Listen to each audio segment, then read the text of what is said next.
body. Make it one, make it two, make it three times around. And they're suffering, yeah. We're crashing down, no money that can buy your way out. Go ahead and try, cause you had, cause you had, cause you had your time.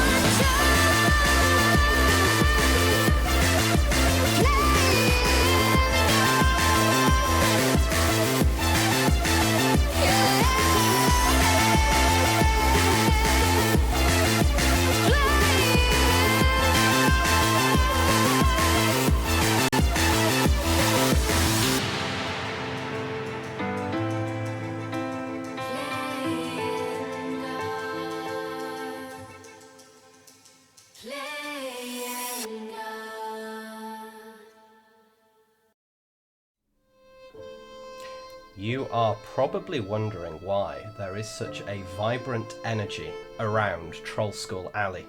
Well, the air shimmers in the midsummer heat, the cries of seagulls mingle with the noise of shoppers and traders in the markets and the laughter of tavern patrons.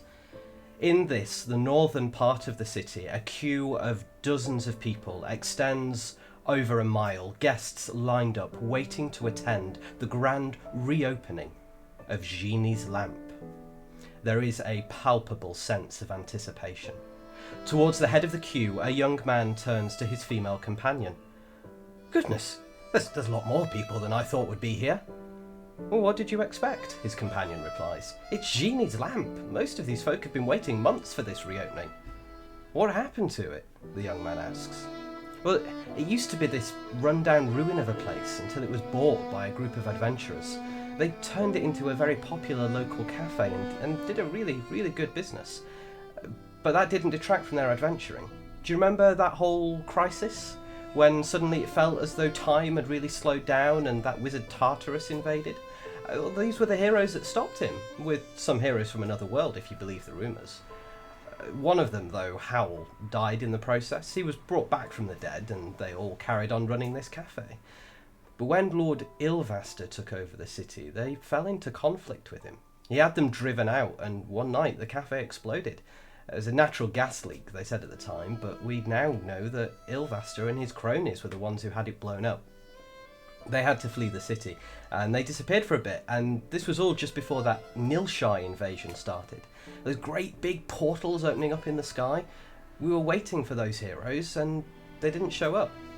Some of us thought they were gone for good, and a good number of cities were destroyed before they showed up. Baldur's Gate, the Ten Towns, Luskan.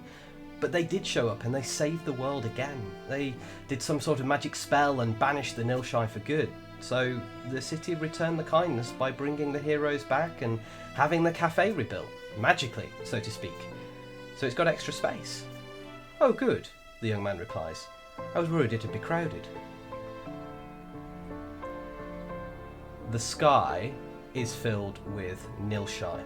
They pour out of the portal in a deluge of tentacles, spells and shrieks. They fly in all directions towards every settlement and every major city in northern Faerun. Smoke billows up into the air from the now destroyed cities and towns in their path. In the Blackwood Manor, the heroes and their allies have made their plans to take their places, some in the mansion and some on board the airship, ready to channel their energies to close the portal. As the airship rises into the sky, Nilshai descend towards it, hurling spells and arcane potents to try to stop the ship. On the ground, the house is encircled by the nightmarish creatures, trying to bore their way through the enchanted stonework to kill the heroes inside. In the house, Alec begins intoning the spell. In the air, the tune is picked up by Samuel Hagen.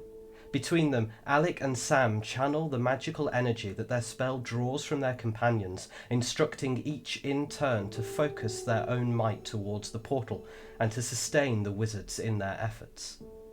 As the melody of the spell unfolds, it is harmonised by the contributions of each participant, Alec and Sam directing the music of Howl, Oriana, Génie, Silshard, Thomas Blackwood, Lamriel Moonflower, Aubryn Crownsilver, Laurel Silverhand, Captain Vlart Shah, Amatia Mordant, Cassius Eothar, Cecile Dubois, and Jarlaxle. but the music is complex and it threatens to overwhelm some of the musicians. Yet as more and more voices join the intonations, the weaker the portal grows, until with one final, crashing chord, the portal implodes. With a force unrivaled since the dawn of the universe, the portal rips itself apart, and the Nilshai, trapped in its event horizon, are disintegrated. But the power of the implosion ripples back along the echo of the spell's music. The airship is thrown downwards towards the mansion, and as the force of the blast hits the spellcasters, they are sent flying in all directions. Aubrin Crownsilver, Amatia Mordaunt and Cecile Dubois are catapulted towards the collapsing portal, sucked through it and into the far realm. Others, however, whose music faltered, find their very essence unravelling with the portal. Captain Vlar Tashar and Laurel Silverhand are vaporised with the Nilshai. As the airship spins further and further downward, there is the sound of a click and the winding of a gear. The engine of the airship roars into life, pulling it out of a dive and hurtling it north, away from the Blackwood mansion and crashing into the forests. 1 year later, there is the sound of a click and the winding of a gear. These quiet noises are followed immediately by the great tone of the bell that begins to ring the hour. The hammer strikes the castle bell and a deep toll emanates from the vibrating metal. The sound escapes the castle tower and makes its way through the warm city air. The first toll causes the open Lord of Waterdeep to look up from his papers. Lord Owen Rycroft is still making his way through the confidential papers concerning the events of the last few years. He rubs his eyes and turns to the document in his hand. The event in question is known as the Crisis. A group of powerful individuals had reached a consensus that the political institutions of the Sword Coast needed to be overhauled and replaced by force. This group was led by an individual codenamed Tartarus, who it transpired was a wizard from another world, Adavar. The heroes of Génie's Lamp investigated the consensus group, unmasking them and defeating them to prevent them variously destroying portions of large cities, capturing and torturing politicians and religious leaders, and working with liches and villains in overthrowing centres of power. Joining forces with the heroes from Adavar, the heroes of Génie's Lamp engaged Tartarus and his allies in the Field of Bones. Tartarus was attempting to exploit a rift between the two universes to draw Adavar into this universe and collided with Toril. The combined heroic forces destroyed Tartarus and prevented the destruction of worlds. Howell Blackwood was killed, but later revived by his allies. Lord Rycroft sets the paper down and picks up the next. Over the next year, the heroes of Génie's Lamp investigated the theft of King's Tears before uncovering a plot by the Queen of Cormyr and the open Lord of Waterdeep, Lord Ranulf Ilvaster, to initiate the Nilshai invasion. The heroes were the subject of arrest warrants and suppression orders by Lord Ilvaster, and their cafe headquarters was destroyed.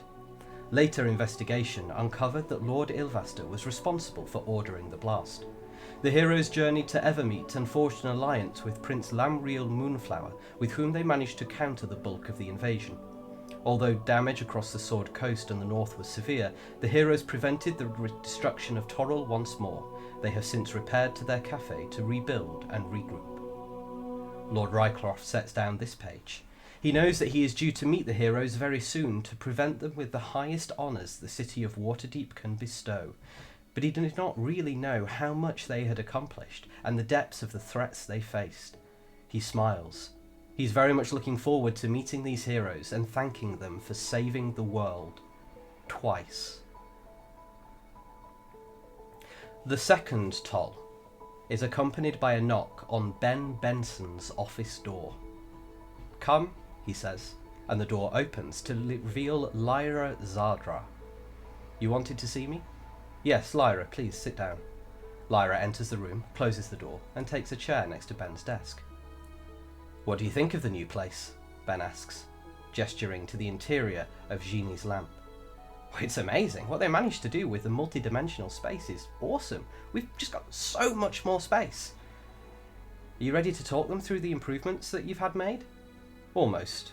But, Lyra, I need your help with something." You see these improvements?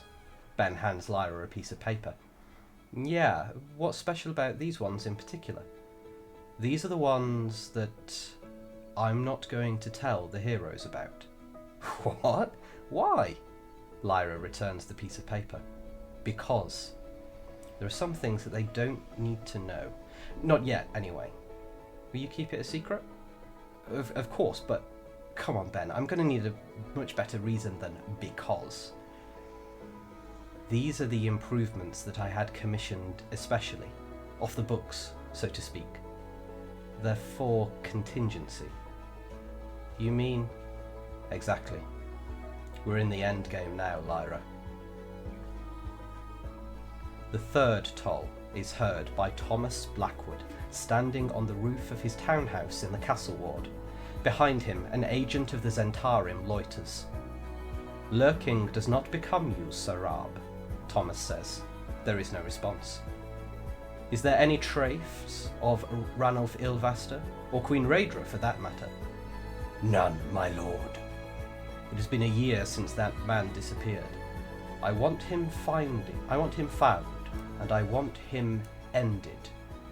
The Zentarim serves you, Al-Zalam. I'm well aware that they serve me, but for the moment you seem to be failing me, Sarab. We will find him, my lord. You are yet to convince me that you will. We don't have long now. Find him, execute him, bring me proof. Sarab leaps from the building. Lurking does not become you either, Thomas says to some other unseen individual. Is it time? It is, says a voice that seems to vibrate through the air. Very well. Thomas turns around. He presses a button on his serpentine ring and is immediately shrouded with the black armour of the Zentarim. In front of him, a red and yellow figure, previously moving too quickly to be seen by the eye, slows its vibrations. It hands Thomas a staff. The fourth toll summons Nat, Jenks, Squidly, and Piddlewick from the playground back into their classroom. Nat turns to her friends and, through their own secret and coded language, says, "Do you reckon this new teacher is a harpy in disguise too?" Jenks, always one of the more timid of the group, looks scared. "Please, not another one," he signs back. Squidly, adventurous and idealistic, signs, "Oh boy, that'd be amazing! Or maybe something even scarier this time. Something like a vampire." Piddlewick, the Barovian puppet, signs back, "Yeah, a vampire!" "Wait, what's a vampire?" Squidly asks. "That is," Piddlewick gestures towards their new teacher. The fifth toll sounds in unison with the carriage clock on Howell's mantelpiece. Howell is sat in his new office with Silshard. Howell. Good to see you. It's good to be back, Dan. So you are sat in your new office with Silshard, this office that you have had commissioned as part of the renovations for Génie's lamp. What does it look like? Yes. So, the new office is very sort of film noir-esque. It's got it's on the side of the building. It's got kind of shutters that you can open with one of those stick pulley things. A large varnished wooden desk and stacks of papers and various files along the desk as well. There's obviously a number of seats around kind of like a U-shaped office table. One obviously for Silshard / Sylvester, another for Howell, and another occasionally for consultants, or what's the word? Interplanar legal services. Interplanar legal services, or Clients would be for escorts. Not for escorts. So the office is littered with various case files of things like so and so and patron so and so, etc. I imagine they've got a number of like oil paintings that are very almost, like Red Dragon by I can't remember the artist now. Gothic kind of oil paintings and such, and the room has like a sort of dimly lit kind of thing going on. So you're in there with Silshard. You are currently going over your latest case and contract. Just summarise for us the sort of work that Howl and Silshard and potentially others have been getting up to. So Howl is poring over a open folder on the desk, going back and forth with Silshard, occasionally snapping his fingers and summoning Emmett the Devil and other people of the like in order to consult them on the nature of a certain issue with the current client, which is a patronee and a patron. Howl and his small group, which, well, there's like a sign on the desk, like one of those sort of triangle like plaques that reads Blackwood, Sylvester and Co. Contract Counselling and Legal Freelancers, EST 1497, which is where Howl, Sylvester, and occasionally Emmett and other interplanar legal entities help patrons and their patronees with their dynamics, shall we say. It basically is marriage counselling for warlocks. Excellent. What else did Howl get up to in the year between the events of All Hell Follows, which was the end of the Nilshai, and today's adventure? So the contract counselor's service was only set up after Howl essentially ran out of things to do and ways to help in the aftermath of the Nilshai disaster. During which, immediately after things went down, Howl spent most of his time trying to rally anyone he could contact, anyone he could connect with, into helping clean up. So Uncle Thomas was the first person. Howl would have begged Uncle Thomas, either via underground Zentarum means or any kind of sort of alleyways that Uncle Thomas could manage, to use that to help people and to rebuild the places that have been damaged in that event. Also, Uncle Thomas, of course, is still a noble of sorts, and if above board worked, then above board it would be anything to get people back on their feet. Eventually, obviously, that didn't really, Hal wasn't needed there, and whether Uncle Thomas did that or not, Hal probably isn't really certain, as Uncle Thomas is the way he is. But more so, Hal then took to asking Cassius for help, and trying to help Cassius put the Harpers back together after Ranulph pretty much took the Harpers out of the equation for a little while. Mm-hmm. So, in helping Cassius get back on his feet and re-establish the Harpers in as stronger way as possible, Hal would have spent a great deal of time with Cassius, and the two would now be not officially dating, because neither of them have said that, but they're going on dates maybe once or twice a week. They're seeing each other more and more regularly, and when asked about it, Hal will still try to avoid the topic, but also I imagine it's quite a non-secret to at least the Genie's Lamp crew, perhaps Uncle Thomas, where it's a, oh yeah, they are definitely dating. Yeah. And after that, after Cassius and the Harpers were back on their feet, or Hal could have helped in whatever ways he could, that's when the Blackwood, Sylvester and Co. contract counselors and legal freelancers thing would have come about as a result of more time, and that being something that Hal felt that he was uniquely qualified for now. Fantastic.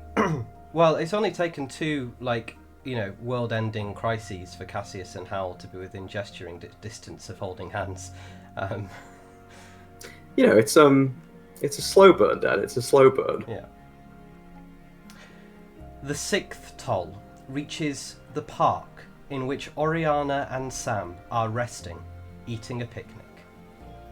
Now, keen readers may want to know whether there is any change in Oriana and Sam's equipment and apparel. I'm married.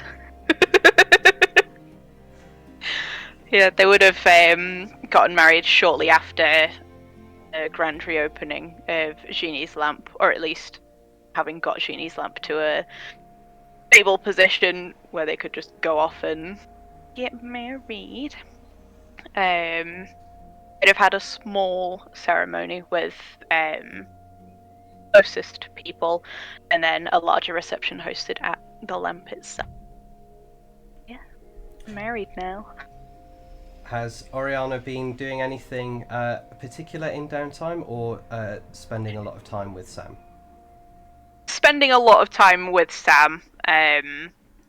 Should have gone for a cheeky little honeymoon after marrying, sneaking out in the middle of the celebrations at Genie's lamp before going to Termish for 2 weeks of honeymoon holiday Is time. the Faerunian word for an Irish goodbye?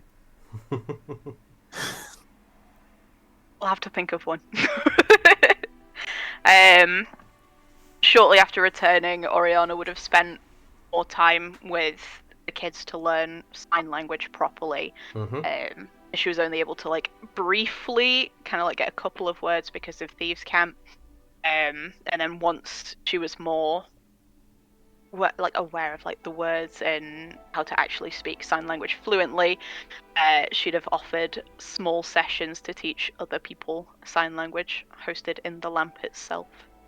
Cool. So what we can probably say is that that Oriana can now speak fluently with Nat and Piddlewick. Janks and Squiggly don't only use sign language to communicate; they use spoken word as well. And then the other three of you now have the ability to communicate kind of like basics to Nat and Piddlewick as well.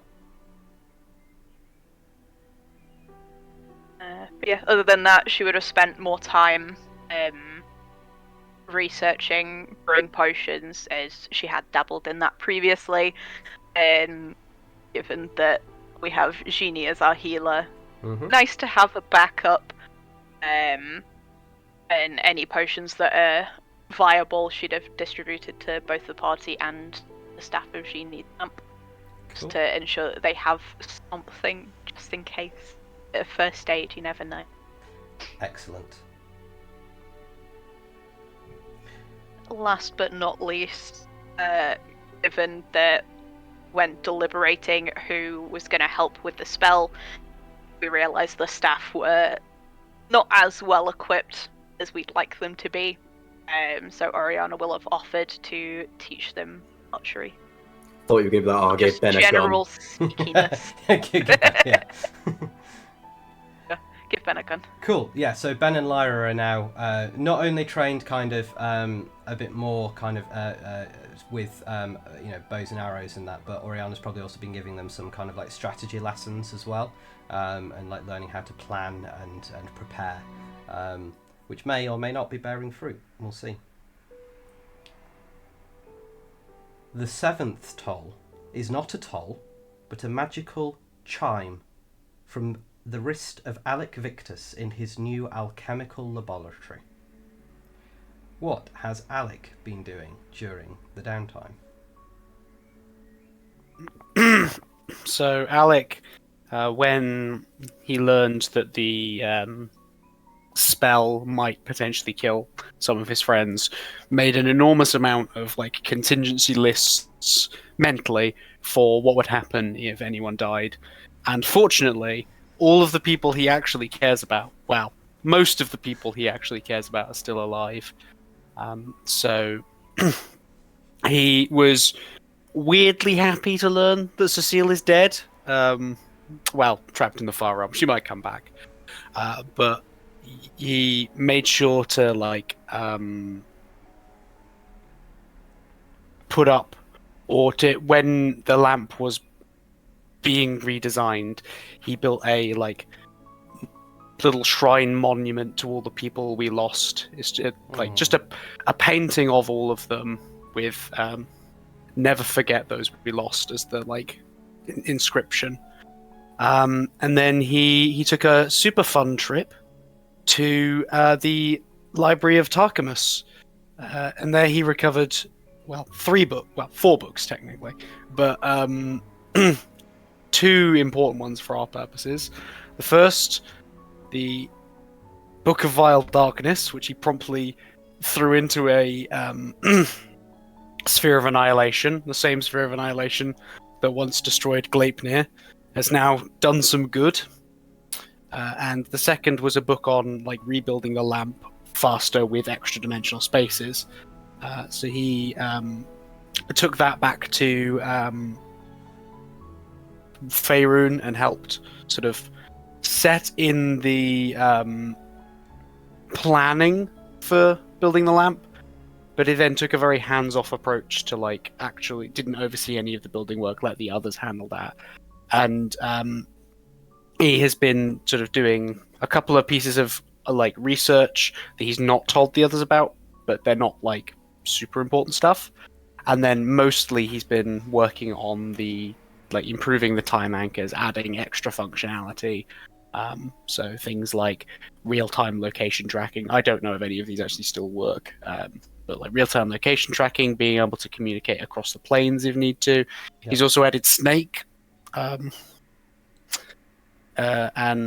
things like environmental monitoring, so he can tell you if air is breathable,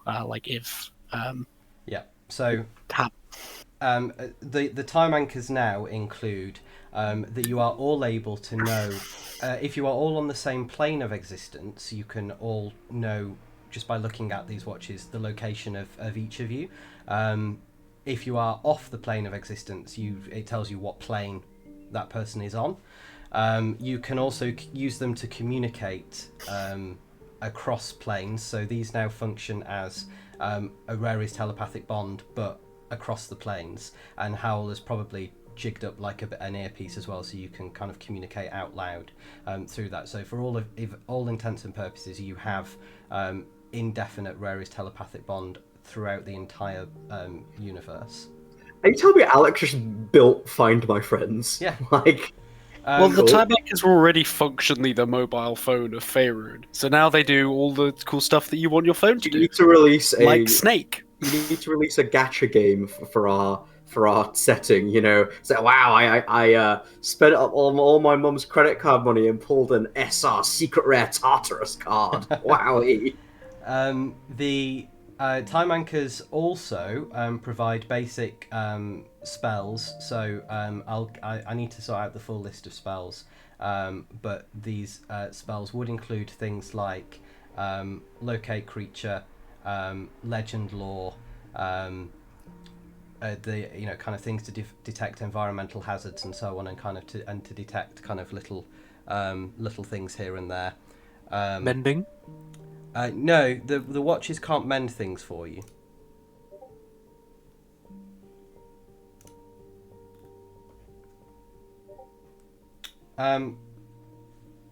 So Alec has been able to improve the watches a good deal, and those I'm sure will be invaluable in your future adventures. The 8th toll gives pause to Génie, who was partway through baking a batch of garlic bread while awaiting the arrival of an old friend. Génie, what have you been doing in the in the downtime? Since the relaunch of the lamp, I, Génie, have taken the opportunity to start several new franchises, some in Waterdeep and some in other cities, to help them grow. These are mini lamps, you might call them. Just built-in hotspots for travelers, touristy towns, tourist areas of the city, or just areas where the locals are going to gather in safe spaces. just to generate a bit more income. I initially relied on the network of the ARPers to find other business folk. They might be ARPer agents or people willing to start their own mini lamp in their city or their town, or so essentially creating a network of mini lamps across the Sword Coast. Think of them as sort of like the Burger King in the train station sort of deal. Wait, was that a York train station reference? God, Yeah. what? Yeah. So, as a result of planting these franchises, which by virtue of being linked to you and your notoriety, as well as some very good kind of like marketing and work done by the Harpers and some of the nobles in Waterdeep who invest a bit of money into assisting with this, the Génie, what do you have a name for like the company overall now, Génie, or is it still just Génie's lamp? Génie's lamps. I'll come back to you on that one. So either way, as a result of setting up the company to run these franchises, Génie is now phenomenally wealthy. The small ones are called Genie's Lamplight. Very Génie's Lamplight, Lite, nice. So cute. But Génie, as a result of running all of these lamplights, is now phenomenally wealthy, and has not actually disclosed to anyone else precisely how wealthy he is. Or to himself. Yeah, he's got he has. So Ben is looking after the books, but Ben every so often keeps saying, "Génie, you really need to sort your bank account out. You're phenomenally wealthy." It's just a number that is too big for Génie to read. Like, it's just unbelievably cartoonishly rich. Génie's got like a Scrooge book room to dive into the money. He opens up his like banking app. And it's like, why does it just say zero like 17 times? Surely I should only say zero once. No, I think to retcon that slightly, I think Ben says, Génie, you really have to open a bank account. There's too much gold in the vault. You notice a new building is built on the outskirts of town, and there's just a massive golden coin on the side. Yes, as part of the lamps, I also set up in the more well-to-do area of Waterdeep a high-end restaurant that features fine dining, silver service type environment for the less well-travelled people of Waterdeep who prefer to splash their cash closer to home. I'm imagining like a Chuck E. Cheese. That's all I'm getting. This is a very high-end restaurant It's Chuck E. Cheese. where sort of you might find the Open Lord of Waterdeep might dine, perhaps. That class of people in town. There's photos on the wall of all the famous people we've eaten there. Yeah. Like the Copper Kettle in Cambridge. There's like an image of Strahd at the dinner table with a dead waiter. No, it's a picture. It's captioned Strahd von Zarevich, and it's an empty table. Yes. Yes. Okay. That's that side of things, and then on a more personal point of view, I have been researching my family tree, trying to find out who my parents were, where they came from, who their parents were, how many more brothers do I have, how many of us are there, who will know? I'm waiting for Dan to tell me. You are beginning this research. Well, you've more than begun this research process, but you are using a lot of kind of Harper intel as well to try to figure all of this out. And you are slowly making progress with that particular branch of your hereditary ancestral research. Howell's developed an app for you to use to kind of track it. Your family. Alec has developed an app for you to use this kind of like a family tree sort of thing to track your ancestry, and genealogy and so on. And genealogy, that's what it's called. It's called genealogy. You should be banned from Twitch for that joke alone. I think that's going to be the name of the episode when we come to eventually deal with Genie's family. It's going to be called Genealogy. I'm very happy with that. I do like that. Yeah. Anyway. Okay, so the 9th toll of the bell masks a knock at the back door of Genie's lamp. And when the knock comes again, Génie, you open the door. Outside, there is standing a cheese salesman. Hello, hello. I am a cheese salesman. Would you like to buy some brie? Come in. You know, we have regular suppliers now. We don't need you to come round door to door to sell cheese. Ah, thank you, patron. Psst, psst. It is I. He pulls off the moustache. Jalaxel. Puts the moustache. I know it is you, Jalaxel. I have brought. It's a bit. I have brought the paperwork you requested. Your retirement from the apples is almost complete. Mercy, shh, keep it quiet. There are people listening. You have still not told your friends? They will only want to plan a surprise party or something. Yeah. Well, according to you have to fill in these contracts. You will want a notary or someone legal to look them over at some point. But if everything goes to plan, the new head of the apples, who we hope one day may even be your brother-in-law, if that is how it works, will release you from your. Will release you. My brother-in-law? Well, Owl, he is your brother, is he not? I mean, not by blood. He does not share my name. Ah, but we do not know what your name is, do we? That's another thing that we are trying to work out for you. Was that Génie was a Blackwood? I would lose my mind. But anyway, Génie, Mr. Eothar has signed all of his sides of the paperwork, so you will be released from your retirement 1 year and 1 day from today. Perfect. If you could, I'll take those papers. It's okay. I'll take those papers.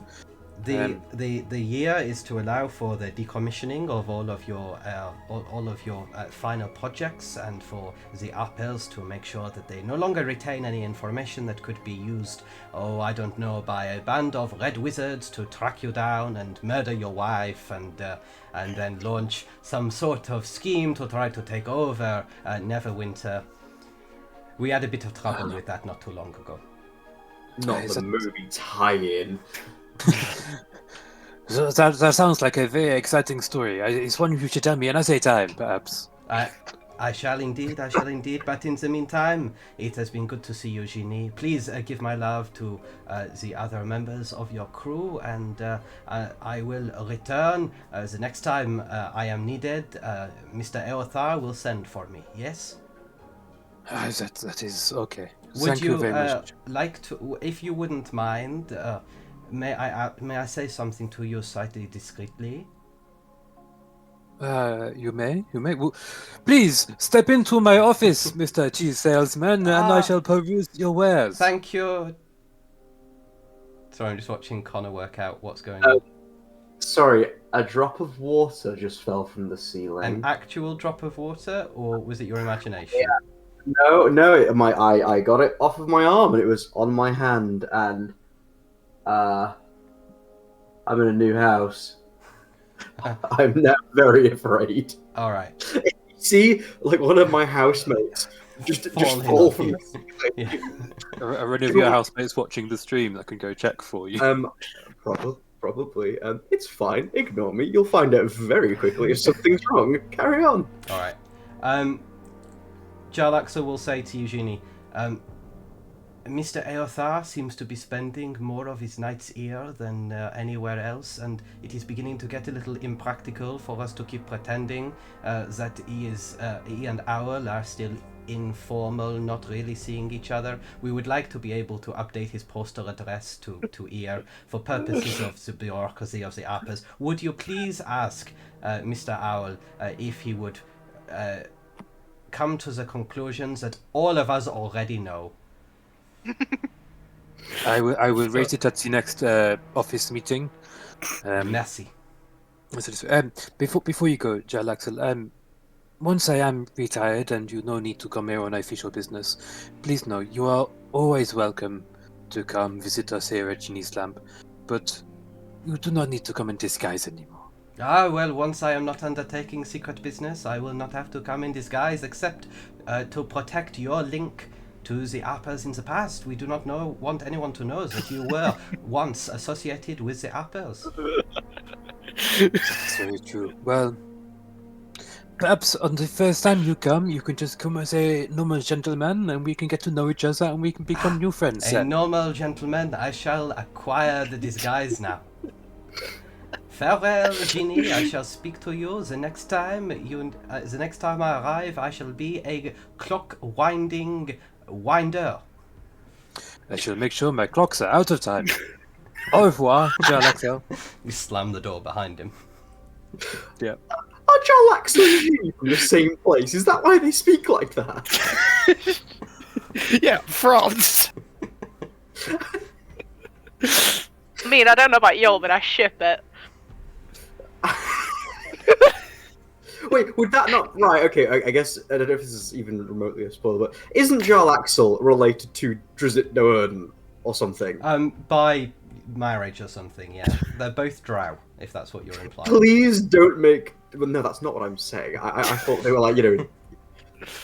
All I'm saying is if you go, oh yeah, Génie is now related to Drizzt Do'Urden, now I will... Again, I can't... No. He is my twice cousin third removed, I believe. Oh dear. Jackie's daughter's sister's brother's boy. The 10th toll of the bell greets the Harbinger as she flies far over Waterdeep. She looks down at the giant clock tower and up towards the sun. It is time, a voice in her mind says to her. Are you sure it will work in the way you intend? She replies aloud. It must. She casts a spell and disappears just in time as a gargantuan object passes through the point in space through which she flew less than a second ago down towards the city. It's been... please, it's been an hour and 15 of game time, Dan. Please don't destroy Waterdeep again. The 11th toll of the bell goes unheard in the office of the new head of the Watchful Order of Magists and Protectors. Their commander is also, unusually, the Blackstaff. No one but the current occupant of the role knows this. They've been provided with disguises for an alternative identity by a master spy in the employ of the Harpers at the direction of the Open Lord of Waterdeep. The commander and Blackstaff is too engrossed in his reading, his eyes on his books, his left on the Manual of Golem Flesh and the right on a Tome of Clear Thought, to notice the tenor tone of the bell. But something else catches his attention. It seems, for a moment, as though the sun dims. He turns his eyes, purple and orange, to the sky over his office. He pushes his chair away from the desk towards the window to get a better look. Ugh, I'll have to tell Alec about this. Wait, hang You on. sly little shit. Can I just clarify what was implied there? Are you saying that that's not Alec, but... Did you make Alec Simulacrum the Blackstaff? Can neither Okay. confirm nor deny these rumors without permission from the Blackstaff. That It's feels amazing. so underhanded. I love it. That's so funny. Alec asked if he could be the Blackstaff, and it was pointed out that that's a full-time job. Yeah, black staffs can't just like drop everything and go adventure in the wilderness. So, yeah, the only way I could do it is if I was in two places at once. My man has become so powerful that it just doesn't matter anymore. There's nothing you can really stop Alec doing. The 12th toll is the last that this bell will ever sound. For within the hour, it and the castle in which it resides, castle tower in which it resides, will have been obliterated. I'm panicking. A little later in the day, you all reconvene at Génie's lamp, and you sit down with Ben Benson and Lyra Zadra, who will go over with you the improvements that have been made to the lamp over the last year.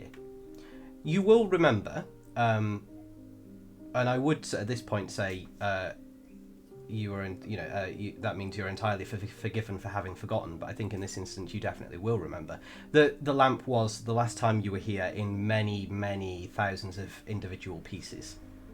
How could we forget? After what you did for the city and saving the world twice, after Ranulph disappeared and Lord Rycroft, the new Open Lord, took over, Cassius and some of the other agents of the state convinced Waterdeep to pay for the refurbishment of Génie's lamp. And that refurbishment was done with the assistance of the book that Alec found, which it's a magic book, and it's in Tarquinius's library. And when anyone other than a wizard flicks through it, all they see is loads of pictures of furniture with really weird and unpronounceable names. But it seems to make perfect sense to all of the wizards who read it. And the building that you now occupies exactly the same external square footage, but once you go through the door, it is completely up to you. This is a multi-dimensional space. Many different rooms have been added in and have been built and created over different levels to create this new headquarters for you. This kind of mansion within a terraced row. The lamp's tap room itself has been expanded, so there is now a larger kind of common tap room area. There is a dining room restaurant off to one side, and a sitting room with sofas and armchairs for guests as well on one side. Above that, you would find the kitchen and the pantry, and also the brewery for where you're beginning to brew your own house ales. On the other side of the tap room is a very large beer garden, and away from the tap room, past the loos, which are right next to Ben's office. Past that is a door that does not have a door handle, and only opens to your and your designated individual's touch. Once you open that, you are into the private demise of Génie's lamp. When you enter into there is a hallway that has a front door that opens out onto the street, so but only opens one way, so you can exit onto the street without exiting through the lamp, but you can't enter again via a different door, so that you have private access to your portions of the lamp as well, but that door doesn't actually exist in the real world. And then you would go up a large flight of stairs, and what sort of things are found in the new lamp? We know that Howell has an office, which will have some external access for his clients to be able to get into. It's like one of them smoky fire escape, like metal stairs on the side of the lamp, you know? Yeah. There's like a single bulb light across the door that has the name of like the And company and stuff. Silshard got the idea for that aesthetic after he'd gone to the library and had been reading some stuff while you were kind of like living in and out of hotels. And every time so a client walks in, he says, out of all the gin joints in all Chicago, she had to walk in a mine. It's like, Silshard, where is Chicago? Where have you heard this word? Silshard's got one of those like hats now. Like... Yeah. Yeah, kind of a proper L.A. Noir style. Because I don't actually know what the name. Trilby, proper Trilby hat, and pipe, and cigar, both at the same time. Doesn't quite know what he's doing with this aesthetic, but he's really leaning bubbles, into it. Yeah, like... yeah. But he's really leaning into it. Howl, you'll have had your bedroom made again, presumably, and Silshard. And we'll now also have another room. Alec, you have a alchemical laboratory, library, and study. Yeah, so there's a big workbench in the center where whatever Alec is currently working on, combined with whatever he was working on last, at like classic ADHD desk of there are 15 things on it, and he's only at any one point using like 2 square feet. And so there's like stacks of books. There's a disassembled like prototype for the new time anchors, because he can't use his one and work on it, so he's built a spare one so he can work on it to improvements before he inputs them into the new one. And all the like bookshelf, like all the walls are like floor to ceiling bookshelves, and notably Alec doesn't appear to have a bedroom, because he has installed behind one of the bookcases. One of the bookcases, you pull the secret book, it folds out a door, and then as you fold out the door, there's a bed behind the door that folds down. So he has designed this to maximize, even though there is no limit to how much space he could use, to maximize the amount of workspace he has and minimize the amount of private space he has. Like, he eats on like the floor. He occasionally has a stack of dishes. He doesn't need to eat, so I don't know why he chooses to. But yeah, it is just an absolute mess, and no one else seems to be able to find their way around. But Alec insists it's tidy, and if people move things, he notices instantly. All right, that's Alec's quarters. Génie, in the lamp itself, there is a kitchen and bar and so on. But up here as well, you have also had no expense spared, and you now have a state-of-the-art kitchen and very large dining room in the communal part of the house. But what other rooms would Génie have requested? Génie would also have a small office for corporate franchise business, in a similar fashion to the door of Blackwood, Sylvester and Co. The sign in the frosted glass of this door would be something along the lines of oil, lamps and supplies. And yeah, in there you would just find files, records of each of the franchises, quite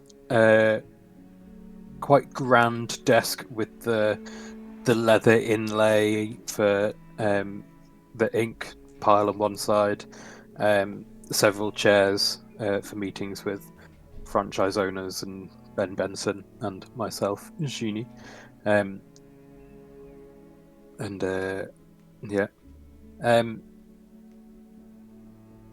the kitchen is going to be more of a pastry style bakery type kitchen than a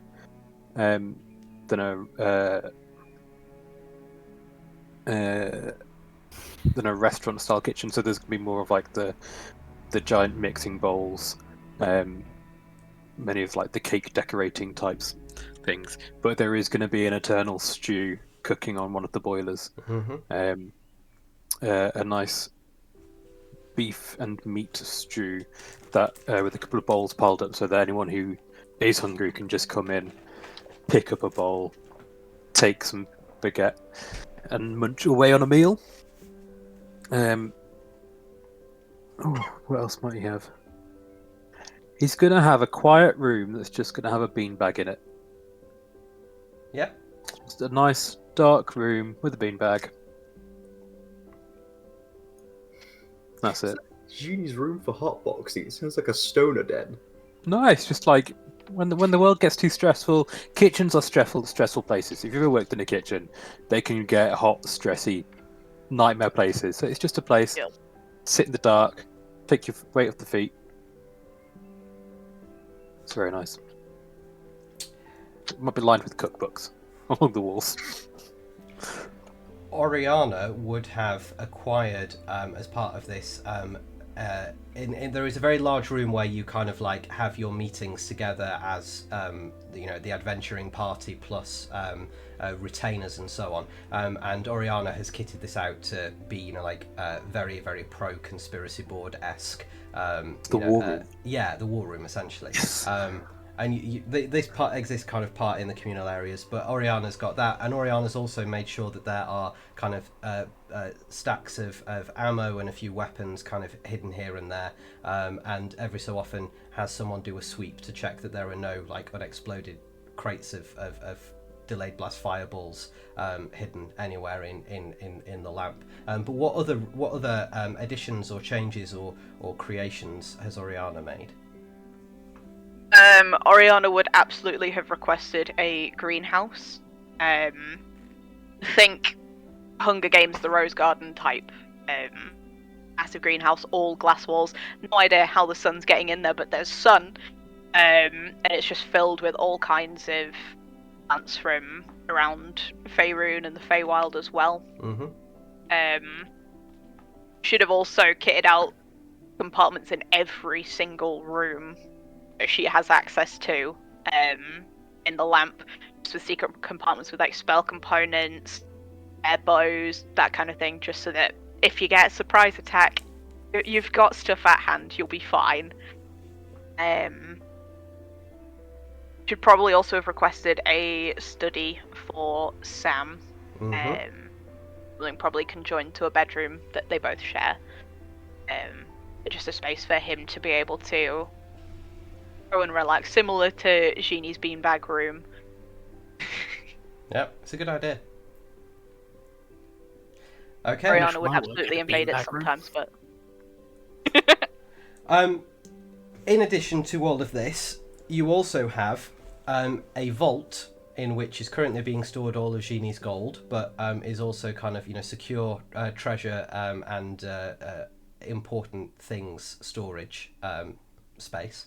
An airship hangar built into the roof for your airship, which is now dockable at the lamp, and space for maintenance on that. A stables for your dinosaurs, which may occasionally wander around inside the greenhouse, and that's a lot of manure. There is an fertilizer. Yeah, fertilizer. There is an armory and so on where you can kind of keep things kitted out. There are other kind of offices and study spaces for you and for the guests that you sometimes have over. And Alec has also had commissioned a panic room. This panic room is accessible by a one-use button on the time anchors. That if you press this button, 6 seconds afterwards, unless you do anything to stop that button being activated, will just teleport you to that room. 6 seconds is a very specific amount of time, Dan. 6 seconds to stop to stop the button doing what it was going to do. Otherwise, you are just teleported inside that room. Do you press it again, or press it and then press Alec has told people never to press it except in case of emergency, so you're not quite sure. It's got like a little break glass thing on the time anchor. You press it in, Yeah. I Alex was really gonna say- wants to press it. I was going to say Genie might accidentally press it in the stress of cooking and baking, like try and stop the timer on his watch, and instead presses the teleport button and not realise. It's like in Monsters vs. Aliens, there's the button for T and button for launch all nuclear weapons. Then you have also had built a permanent teleportation circle Yes. that Alec knows the coordinates to. Oh, well, all of you memorise the coordinates to. Therefore, any of you who can cast teleport are able to, or teleportation circle are able to get to it. But you can also then, those of you who can't cast that, give that sequence to anyone else. Alec has also, however, strictly instructed you not to give the sequence to anyone else ever. Because that would be bad. So Hal can't give it to Cassius, though. You can, but I'll be very disappointed in you. I don't think Hal will, or at least wouldn't tell Alec about it. I mean, If Cassius just Cassius turns can up one day, dimension door anyway. to be fair. Cassius seems to be able to get in and out, and anyway, and I think what no one other than maybe Génie would have learnt, because Ben does submit an operations report to Génie every so often, is that Ben issued Cassius with a key. Have we found a way to stop Thomas Blackwood from just appearing in our home at a moment's notice? So this is the interesting thing: is that A room of turrets, like, you know. is that one day Ben Benson is in the bath, and geographically speaking, the bathroom is where Thomas Blackwood used to keep appearing, and he appears there this one particular day and terrifies Ben. And since then, Thomas has agreed to use the door. Incredible. What kind of character development? Although Thomas can teleport in and out for the sake of decency, he has agreed that he will use the door. Finally.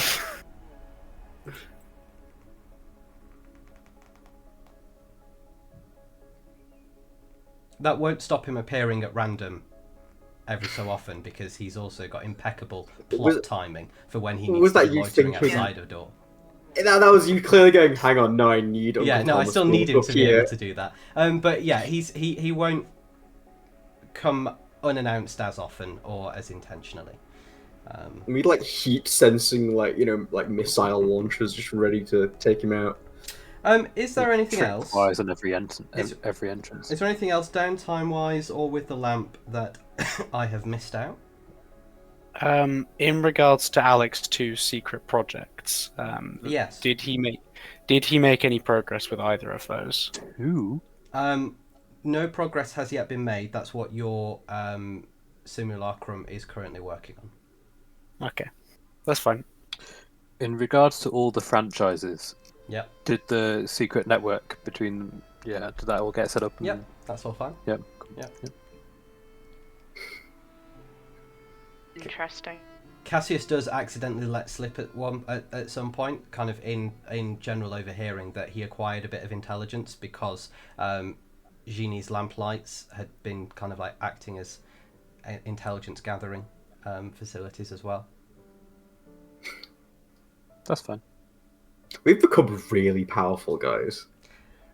We've got between us, like, if I'm not mistaken, because Howell has obviously, you know, clients now and has a lot of connections via that in a specific kind of information. Oriana is Oriana, and, you know, It's just badass generally. and Génie's now got this whole network of, like, McDonald's that are reporting everyone's private information, you know. There's a little terms and conditions thing that everyone clicks when they enter the lamp, and Génie's like, cool, I know what your birthday is, dickheads. I'm covering like all classes. I've got like the traveling. I've got the locals in the towns. I've got the high end posh bitches. Our Absolutely powerful GDPR officer must be going out of their mind. then. Yeah. So far, it does seem that Ben has really come into his own. Like he's been on some management training. He's managed to kind of like rush through an MBA. And he's just doing really well. He is currently able to run the lamp single-handedly. I would like to give him a pay rise out of the money that comes in from the franchise. So the thing is that he now knows exactly how much money comes in through the franchise. So how much of a pay rise do you want to give him? Well, I imagine Genie would still do a lot of the work in terms of setting them up. Yeah, and being the face of them and sorting everything out, going to all the planning meetings and things like that. Yeah, Genie. I feel like Genie would still do quite a lot. So Ben would probably be more of a logistical officer rather than like a COO or something like that. Yeah. So maybe like, what's he on now? Like 10 gold a day or something ridiculous. The fact that we don't know. Like, I would potentially double what he's on. Okay. So you just say to Ben double what you were on. Ben's definitely paying himself. Yeah, but I still get a report of all the finances, and I'm not an idiot. So yeah, you're currently paying Ben 20 gold pieces per week because you were paying him 10 gold a week. Yeah, but he also gets room and board. Yeah. So Ben's gonna turn up with like a gold grill in his teeth and be like, "I'm not embezzling. It's fine." Like he tells me I need a bank account, but I'm not like stupid. I'm just really busy, Ben. What's your intelligence again? 8. Oh yeah, okay. Maybe you are stupid, Genie. Can you imagine how smart Genie would be if Genie had more than 10 intelligence? I've done all this. I've done all this on an 8. Genie would be evil if he had more than 10 intelligence. Don't forget, Elon Musk runs Twitter, so you can get quite far on an 8 intelligence.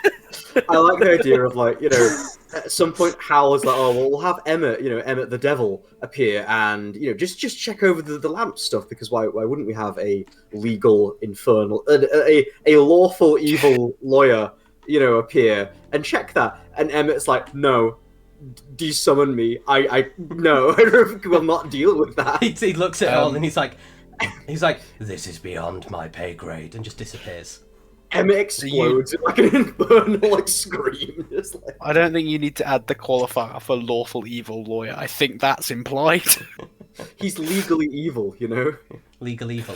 That's that YouTube channel's After Dark kind of thing. Well, so legal evil, actually, if I'm not mistaken, there was a version of Curse of Strahd that was translated. Something I can't remember why it was an earlier edition or something. Either way, at one point, Strahd was referred to in a canon piece of material as legally evil. It's lawfully, yeah. Which I love.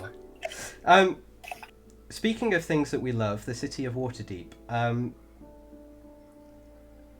It is around this time that you are all alerted to the fact that something is terrible in the city that you love by the sound of shrieks and screams. Is it a day ending in Y already? We only saved the universe on days ending with Y. Alec hastily puts the time anchor he's working on into his lead box, locks it with like 4 keys, swallows them because he can do that. Yeah. Like ducks out. How many lead boxes does Alec have in his like empty lich bowels? As many as he needs.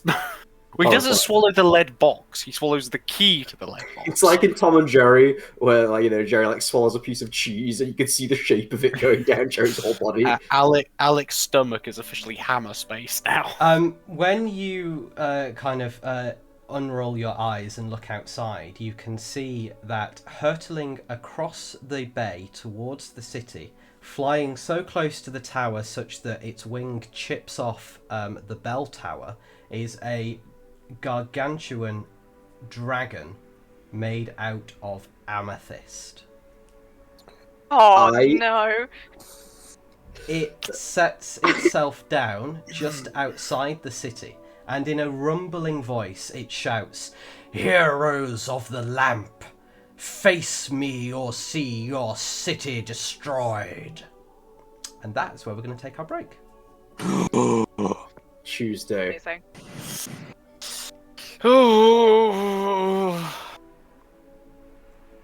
Cool. All right. We're in the Going Guns Blazing Yeah. Dan, you know. That's fine. All right. I love it. We are chilling, and now there's a dragon. Man, Dungeons and Dragons surely will remember its name. Let's find a dungeon. Yeah. Can we have a dungeon put in the lamp last Yeah. thing Yes. before the break? Yeah, you can have a dungeon put in. Cool. Nice. We can run tours. We have both kinds of dungeon, right?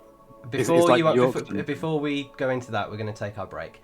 Before I get banned from Maximum Twitch. security We'll, 6 dungeon. we'll be back in around 10 minutes' time. Role play amongst yourselves. We'll be back in 10 minutes. Don't think too much into what Miles just said. Yeah, Miles.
That means stop talking about inflation. What?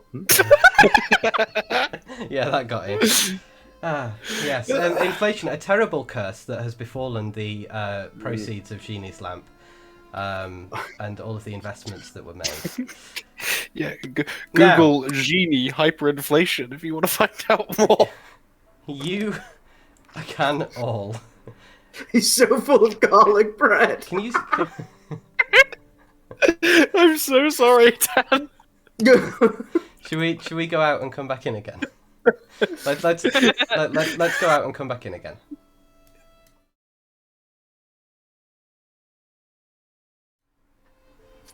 And we're back. And so I told her it's just a baguette, I swear. I'm gonna kill you all. You love us, really. With, then. with an amethyst great worm that you are all on your way outside of the gates of the city of Waterdeep to face, having been challenged to approach it by the dragon. When you arrive on the plain outside of Waterdeep, this dragon is gargantuan. I'm not going to give you a size because You just did. well, It's as in I'm not going to give you like an actual kind of size of it, except that maybe it's.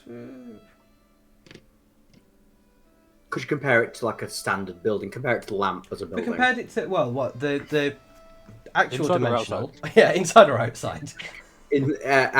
Outside. Bigger. It's bigger than a huge building. It's probably the size of Castle Waterdeep.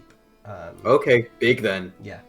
It looks down at you and says, "Are you the heroes of Genie's lamp?"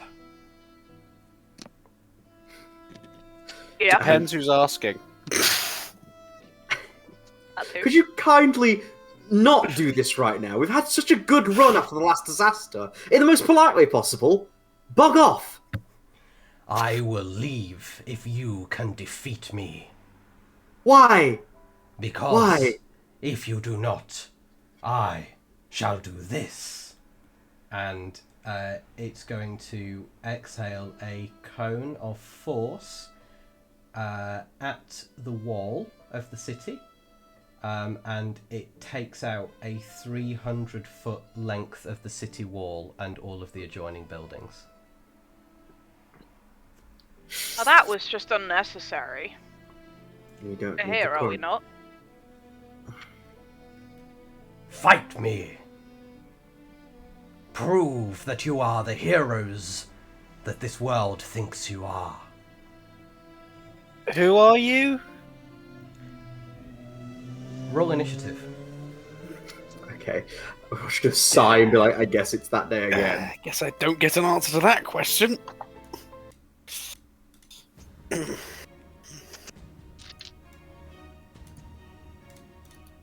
guess. So, Oh, I forgot to roll. Thingy. Génie. A warm 20. Okay, so that puts Howl on 23, Alec on 22, Oriana on 12, and Génie on 20. Alright. Howl. How is Oriana on 12? That's the wrong way I around. rolled a 2. Okay, so if it's me up first, how far away are we from this dragon? You're probably about 60 feet away from it at the moment.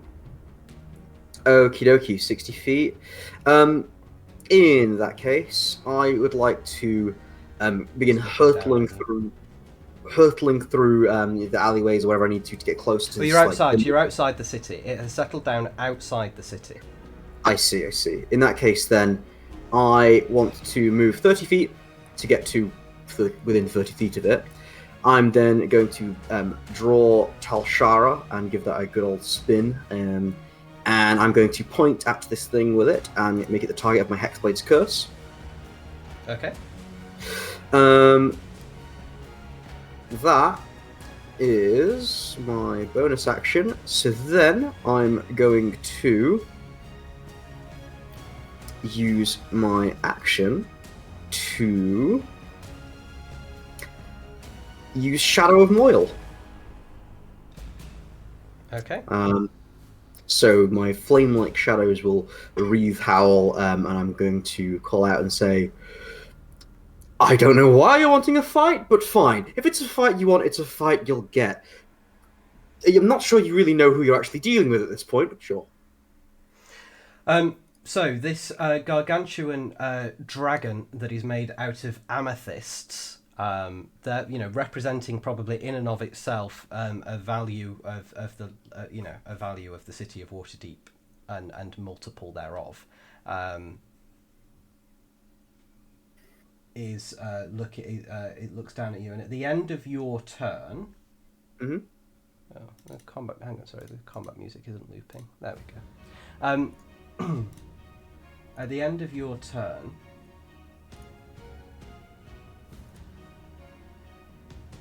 it is going to do the following. It's going to. It will look down at you, Howl, and say.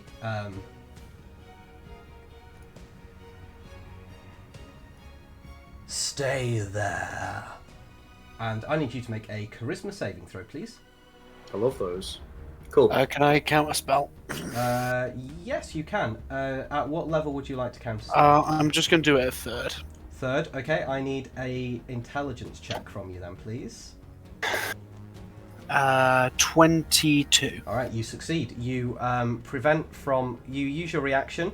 As this dragon's eyes began to glow, and a beam of light began arcing and snaking its way down towards Howl, Alec uses his reaction, counterspells, and the light is killed immediately in the dragon's eyes. And this spell has been counterspelled.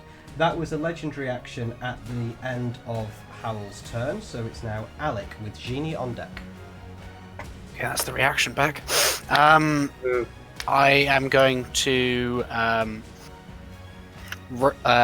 fresh from counterspelling, raise my hand, say, "Why don't you stay there?" And I'm going to cast Hold Monster on it at 5th level. But yeah, tell him, Alec. What does it need to do? Can you make a Wisdom saving throw? What's DC 23.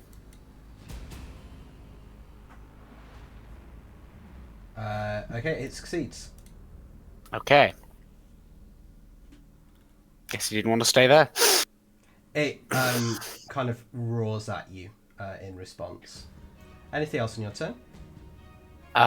No, that's it for me. Okay. Génie with Oriana on deck. I'm going to cast. I'm going to move someone within range of everyone. Yep. And I'm going to cast Bless, I believe, at 2nd level to cover the 4 of us. Okay. Yeah, bless 4 people. Yeah, bless 4 Okay, people. you all have bless. Anything else on your turn?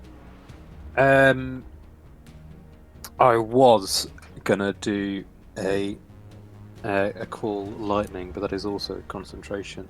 Oh. So instead, I'm going to quicken spell lightning bolt at 3rd level. All right.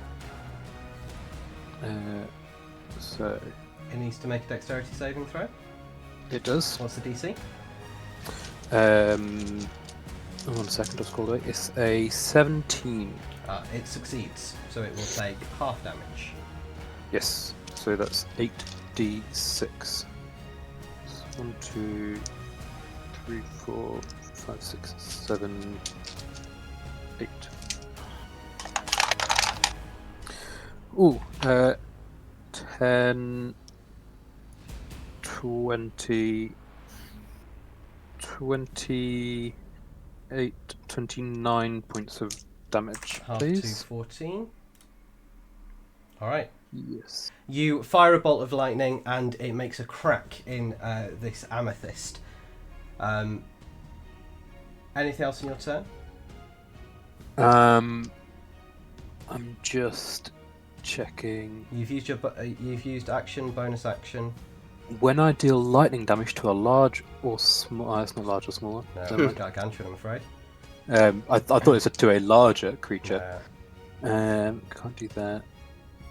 I didn't hit it with a weapon. I need to spend those points. That will be my turn. Please. Okay. Oriana with the Amethyst Great Worm on deck. I'm gonna move so we're not all in a group. Okay. I don't mind which direction, just so we're not all in one place. Cool. With my bonus action, I will activate Ghost Walk Mm-hmm. and then launch myself 40 feet away from the group. So we're not bunched together. Okay. And then I'll take a first shot. I have allies within 5 feet, don't I? Not of the dragon, no. Howl's the closest at 30 feet away. You get plus a d4. Yeah, but no advantage for our sneak attack. So Yeah, I'm but not you still gonna get sneak, plus yeah. d4. roll to hit. It's fine. It's just simply hide. So 23 That will hit. or 9 points of damage. Okay. 26 That hits. or 12 points of damage. And then a 20. You've switched weapons there. Oh, my bad. It's the same damage on either anyway, so yeah, 20 to hit still. Cool.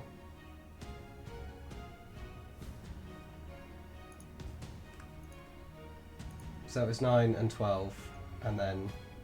Oh, sorry, the 20 does not hit. So the 23 hit, the 26 hit, but the 20 does not hit. Did you add a d4? Let's go. Hang on. Oh. 21. That hits. Nice. That's 11 points of damage. Fantastic. Okay. Great Worm's time. So you say his name was Great Worm? Yeah, the Great Worm. The Amethyst Great Worm. Right, first things first. The Amethyst Great Worm is going to cast a spell. Before I counter spell, do I recognise what spell it is? Make an Arcana check. With Okay. a d4. I believe. Well, it's either 24 or if I do get to add the d4, 27. Bless his it. attack rolls Roll- ability roll. checks, yeah. So Yeah. 27. Yeah. Yes, this is the time stop spell. I don't think I want him to stop time, so I'll use my 9th level spell slot and counter spell. Okay. You spend your 9th level spell slot to counter spell. No wishes for me. I was planning on wishing for a takeaway later. That being counterspelled, it will then roar, and in unleashing its roar, I need all of you, if you are within 300 feet of each other, to make dexterity saving throws. With a d4? I love that. This d4 is going to do so much work. So, Oriana, Hang on. 26. I just need to check something. Howl, 13? Alec, 18? Génie. I rolled a 1, but I'm lucky. Okay, That's a 9 total. alright. Oriana succeeds this, so Oriana, by virtue of flying, is able to kind of get away from kind of part of the just the sheer force as this kind of, it's just sound, but when it hits you at such a large volume that you can feel yourselves vibrating, so Oriana will take, well, this is this is technically an effect that you can see because you can see the dragon. It was also a dex save, Dan. Yeah, so you would succeed for you succeed for 0 No anyway. damage. Yeah, cool. So the three of you then are knocked prone. None of you are flying, are you? No. Okay. Just me. So the three Am I of you, blown into the air and knocked prone? the three of you are knocked prone, and you each take I have to wait for the dice to disappear from my screen. That's not good. Suggests a large amount of dice. 81 points of force damage. Ooh. That's a lot of damage. Mamma mia. Ooh. Spicy. Ooh, okay. And was that an attack roll? No. Uh, That was Do I need to that roll was a it- con check That was for its breath concentration? weapon. Yes, Eh. concentration check, please. The DC is 40.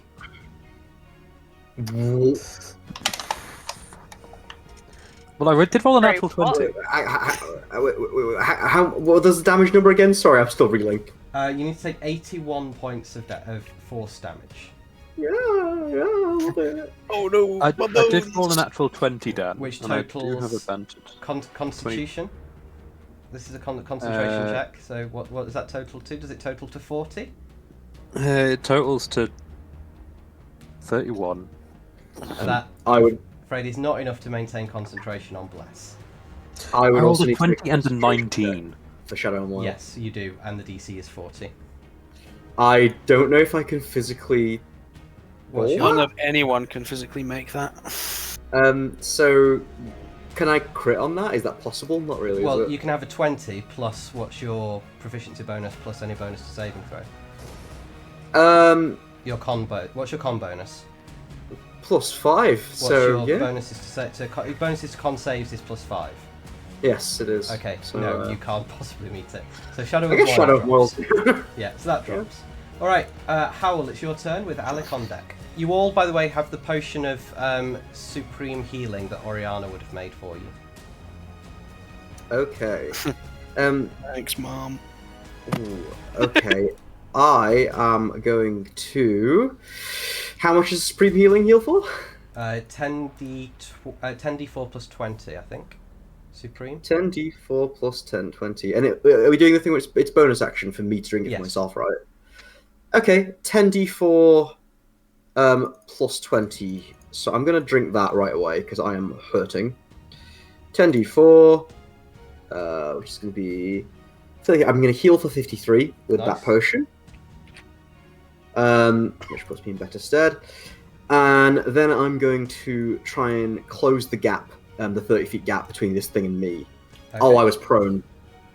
So I can't. How close can I get? Half of my movement is going to be 50. You were 30 feet away, so Yeah. you can get to within 15 feet of it with half your movement. That is troublesome. Okay, I'm going to use my bonus action. I'm within 15 feet. I am going to.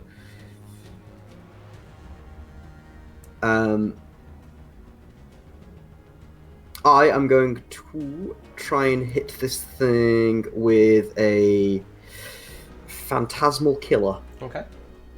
So, I'm going to tap into its nightmares, and I need it to make a whiz save for me, DC 19. It succeeds. Okay. Yeah, that don't work then. That's frustrating. Anything else on your turn? No, that's all I got. Okay. Alec with Génie on deck. Okay, I'm gonna stand up. I'm gonna try scatter some more, but I can only move 15 feet. And then I'm going to. This thing is larger than a 30-foot cube, yeah? Yeah. Okay. I'm gonna point at it. I'm gonna cast Abadalzam's Horrid Wilting. Ooh. Can it make a Constitution saving throw for me, please? It can. What's the DC? 23. I imagine it's probably pretty good at these. Well, no, it's going to have to choose to succeed. Okay. So that's one legendary resistance down. So it still takes half damage on a success. It takes 12d8 necrotic damage.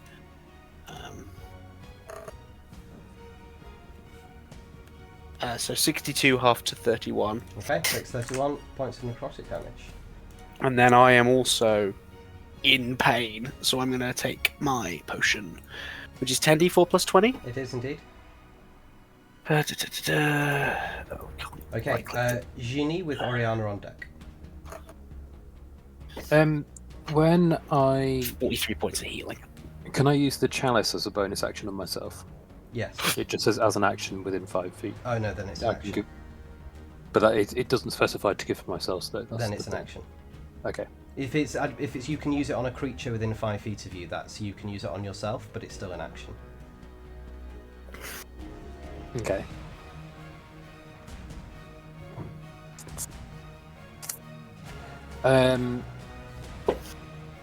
I'm going to cast. What's the weather like? It's No, quite, that's not what I'm casting. I'm asking. yeah. So you ask that out loud, and the watch responds to you. It is a cool 18 degrees and sunny 18 degrees what? Celsius. Okay, good. I Correct. replied to the watch. Why would I use Fahrenheit? Kelvin. Yeah, it's 18 degrees Kelvin. We're all frozen solid. I reply and say, Yeah, it's 290 Kelvin. Go with that. not anymore, it isn't. And I'm going to cast Call Lightning 290 Kelvin is about 7 degrees. at 6th level. So it needs to make a Dex No, 16. 290 Oh, no, Kelvin is 17. yeah, 'cause it's- so, yeah, It's 273, not 283. yeah, yeah, physics. What does it need to make a save for? A Dex saving throw. But don't tell me what it is because I'm. Do I need to do? So if I did Destructive Wrath, do I need to know that before or after you roll? What are you trying to do? I can deal max damage instead of rolling damage. Do I need to choose to use that Yes, before? No, you would just choose that if it hits. But it's not a hit. It's a saving throw. What does So the do full I need- what does the full thing of the spell say? Or the effect? You can use read the whole you thing can of the use- effect. of Channel Divinity. Yeah. You can use this to deal max damage instead of rolling lightning or thunder damage. Yeah, then you can just choose to deal max damage instead of rolling. Yeah, but do I need to choose before you tell Whenever me if you it want. saves or not? Okay, you tell me if it saves. Okay. It's a 16, sorry. The That's DC is 16. Yep. It rolled a 16, so it succeeds. Okay. So it will take half damage then, presumably from Call Lightning. Yes. If you still dealt max damage, that would, at this point in time, it's kind of beating you in the damage dealing economy. Yes. So that's So I'd still recommend dealing max damage instead of. okay. Yeah, he's going to take 60, so 30 points of damage. Okay, 30 damage. And you're now concentrating on that, and that stays up. And you can use a action on each of your turns to call down another bolt of lightning. Yeah. Cool. I'm just going to check if it's 6 or if because I did it at 6th level. Yeah, 60 10. So yeah, 60. Okay. All Right. And that is a 60-foot Yeah, that's cylinder. around, yeah. I'm then gonna bonus action take a potion of healing. Okay. Oriana with the Great Worm on deck. Cool. I still don't have an ally within 5 feet, do I? Not of the dragon. Yeah. Okey-doke. Oh no, sorry. I will bonus action to steady aim. Alright. Montage. Testing. 20. And I don't have bless anymore, do I? No. A 20 will miss. Cool. That's a natural 20 Okay, Ooh, that's yeah. a crit. So, remember how we do Um, crits? on that, obviously. Yes. Big number. So, roll the damage just for the moonbow first. So it will be 16 plus 6.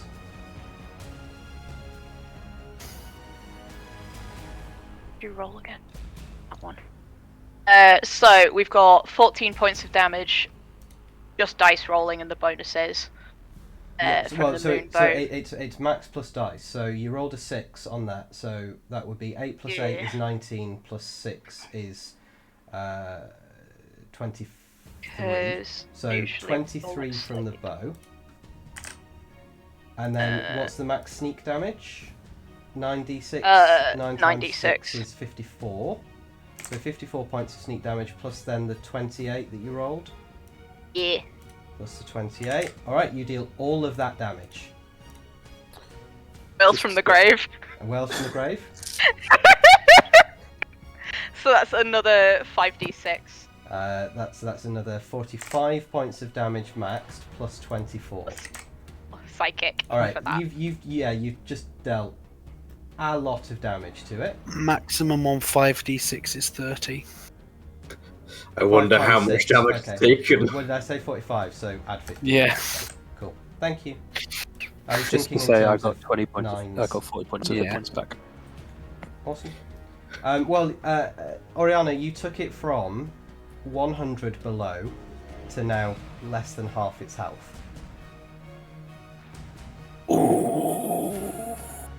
Wait, 100 below is less than half. What do you mean by 100 below, Dan? 100 below its hit point max to now less than half So its hit point we- max. We'd dealt 100, and now it has a number Listen. left. Okay, Less than that. gang, start keeping track and trying to third think. attack? Third attack, Oriana? Let's go. Yeah, that's a 26 That'll hit. with 12 points of damage. Okay. 12 Yeah! Alright.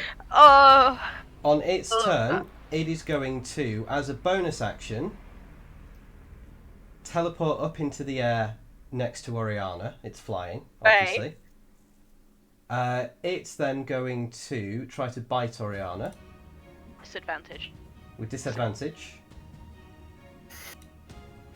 Alright. Why? I'm just accepting that. Why does it have disadvantage? Most walk active. Okay, cool. In which case, it's a 28 to hit. Yeah, that'll hit. Right. So you're going to take 17 points of piercing damage. 17 or 70. 1-7. Let's panic. And 23 points of force damage. Jen. It's an attack I can see, is it not? It is. Does it look like it's going to attack me again? It does. 'Kay. Twice more, in fact. Excellent. So it's then going to swing a claw at you.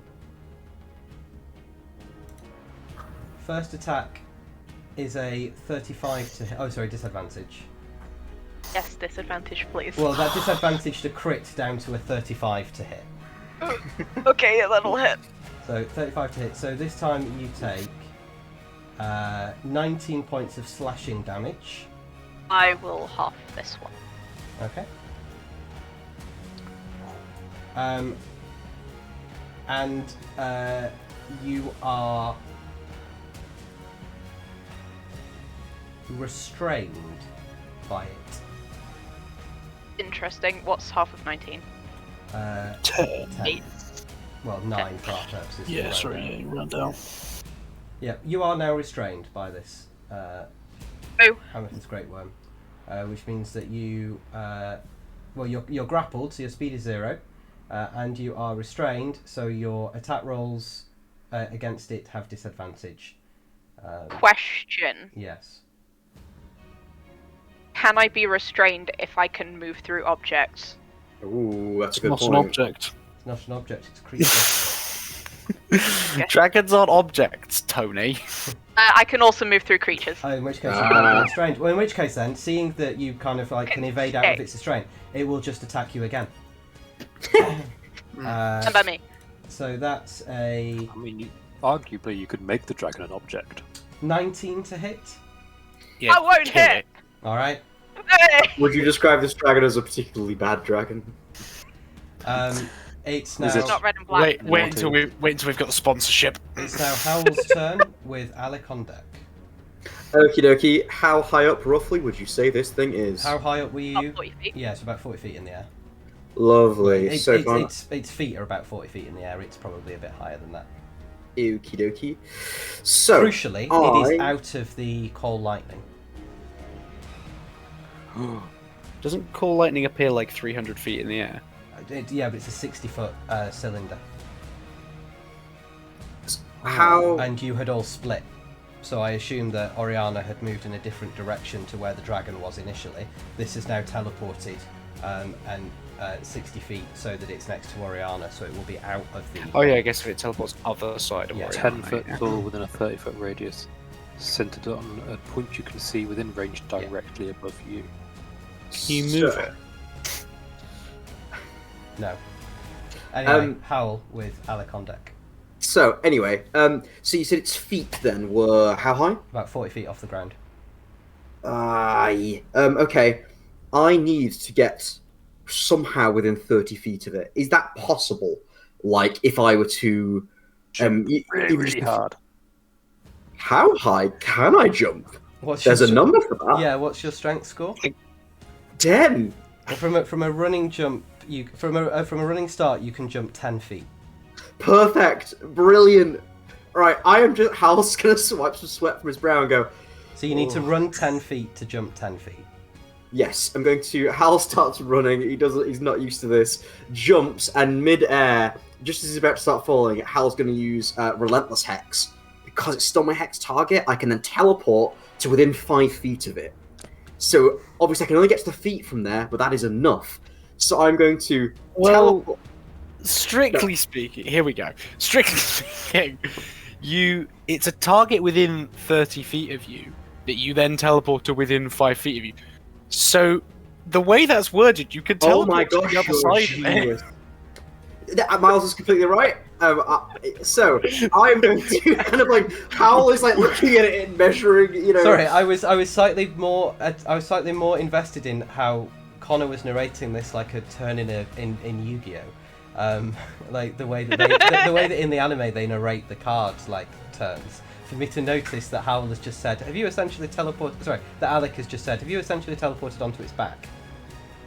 I would like to teleport towards, like, if it's just tried to bite at Oriana. Yeah. I want to appear behind, like, the nape of its neck. Okay. Yeah, you do so. Cool. Nothing personal, kid. Basically, I'm nothing personelling it, and then Hal's gonna mid-air sigh upon appearing, and then I am gonna start swinging as I am now on this back of this thing's neck. All right. Cool. So, right, let's swing with the right one. Is there any way I can get advantage on this? Currently, Can it see you? well, I teleport behind it. Is that in any way a warrant for advantage at all? Given what I just did, or I think you can say no? make a stealth check. Works for me. He's flanking with Oriana. Versus its perception check. 18. Okay, well it rolled a 32 on perception, so no. So no. Cool. Right, I'm just gonna swing. First swing is gonna be. Can't see the dice because this is in the way. An unnatural 20. That'll hit. No, it won't. 21 is the AC. Sorry, I don't have bless anymore, do I? No. Okay. I forgot that you didn't have bless. That's fine. Second swing then is I couldn't roll a 40 to save it, Dan. a 27. That'll hit. Cool. So I am going to go for that's this number. They keep rolling into the corner of my screen. I can't see the numbers.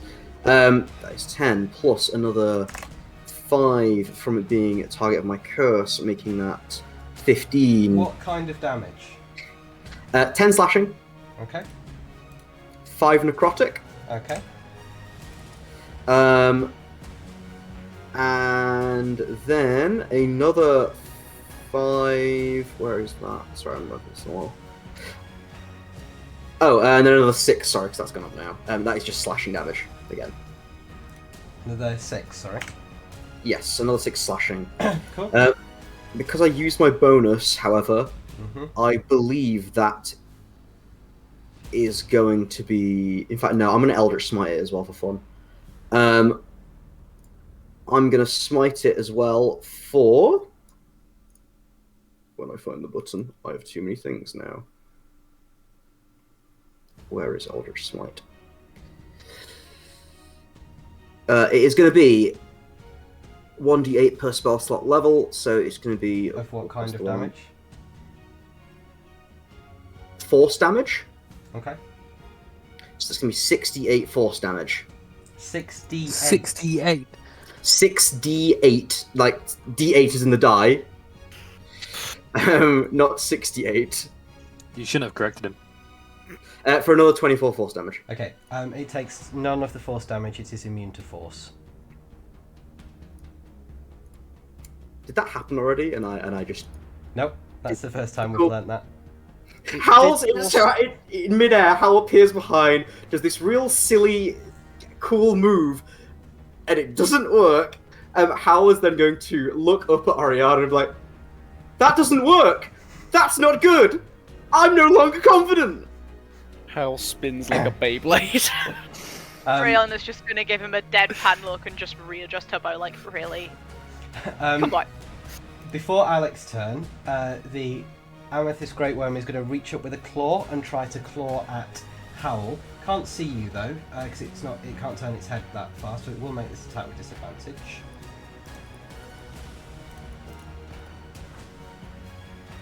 So with disadvantage, that's a 21 to hit. Does not hit. Okay.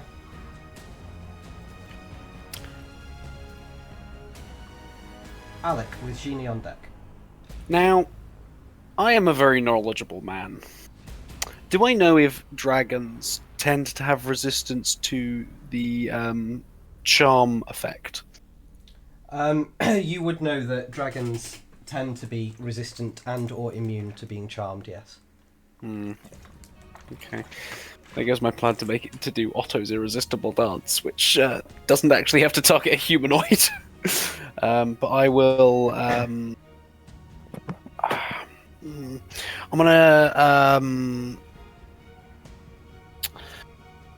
gonna use Meta Magic Adept, so I can spend 2 sorcery points to cast to use Quicken Spell and attempt to Quicken Spell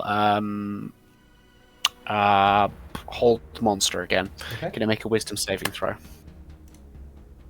What's the DC? 23. It chooses to succeed. 2 legendary resistances down. And then I will... Now, what I want to do is Disintegrate, but that's not helpful because it's resistant to force, immune to force damage. So what I will instead do is Cry. And once I've finished doing that, I will pull from... almost out of thin air, I pull the Accumulator, and I'm going to use that to cast Hold Monster again. I'm just about to watch the Amethyst Dragon take a leap from behind Oriana onto the bed. Yep. Oh, the bed's a little bit too far for her. Oh. Can the Amethyst Dragon make another Wisdom saving throw, DC 23? It succeeds. Okay. This is fine. If I keep doing this, it'll fail eventually. Anything else in your turn? No, that's it. Okay. Génie, with Oriana on deck, but before the start of your turn, it's going to look down at you, Alec, and attempt to cast a spell. Do I recognize the spell? Yes, the spell that is about to be cast is Reverse Gravity. That seems bad, so I might counterspell that, but I don't know what level Reverse Gravity is, so I will do it at 3rd. Okay, please make for me, please, a intelligence check. 13? Does not succeed. Okay. Oh, Alex going to space! The spell reverses gravity in a 50-foot radius, 100-foot high cylinder centered on a point within range. All creatures and objects that aren't somehow anchored to the ground, so this is just targeting Alec. Would Alec and Génie still close to each other, or have you moved apart? I think we scattered far enough apart. Just Alec then. All creatures and objects, yeah, etc. You can make a dexterity saving throw to grab onto a fixed object. It can reach, thus avoiding the fall when you reach the top of it. So you will float 100 feet up into the air. Well, this is fine. The Amethyst Dragon is then going to immediately drop concentration. I can see why it might do that. And so you fall 100 feet. Now, the ground is not an attack, so I don't get resistance to falling damage. So you're going to take 10d6 points of fall damage. That's a lot of fall damage. I'm panicking and realizing that all my damage is force damage other than slashing or that bit of necrotic. You take 35 points of fall damage. That's not bad. As Alec breaks every bone in his body on impact. Yeah, it could have been a lot worse. Yeah. It occurred to me that you were the useless one to try to, because you're a spellcaster. Like, realistically, it should be like Howl that I had be 100 feet in the air and out of the way. Not that he seems to actually be doing anything useful at the moment anyway. So Génie with Oriana on deck. Oriana has someone within 5 feet of the monster now, right? Yeah. Yes. Yeah. Cool, perfect. That's what's really helpful here. You know, I'm stuck to this thing's neck, shrieking. Yeah, so I'm going to cast the Lightning Bolt at... what was I going to choose? 5th level. Okay.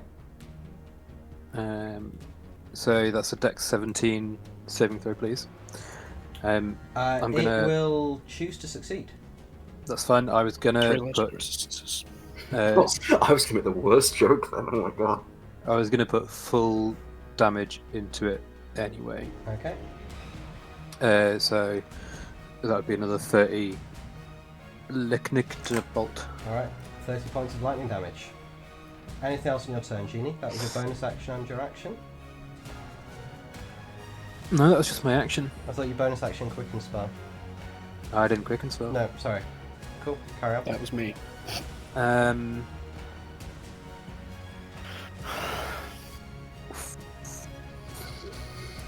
still concentrating on Call Lightning, however. Yes, I am aware. I can't. Can I cantrip? Only if it's a bonus action. Yeah. None of them are bonus actions. Okay. Okay. Oriana with the Great Worm on deck. I'm gonna face move step away from towards this Alec, but motherfucker. not too close. Cool.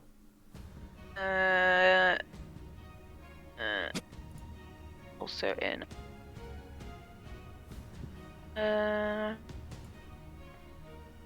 Be within 5 feet. That's fine. Yeah, I'm gonna teleport 30 feet away.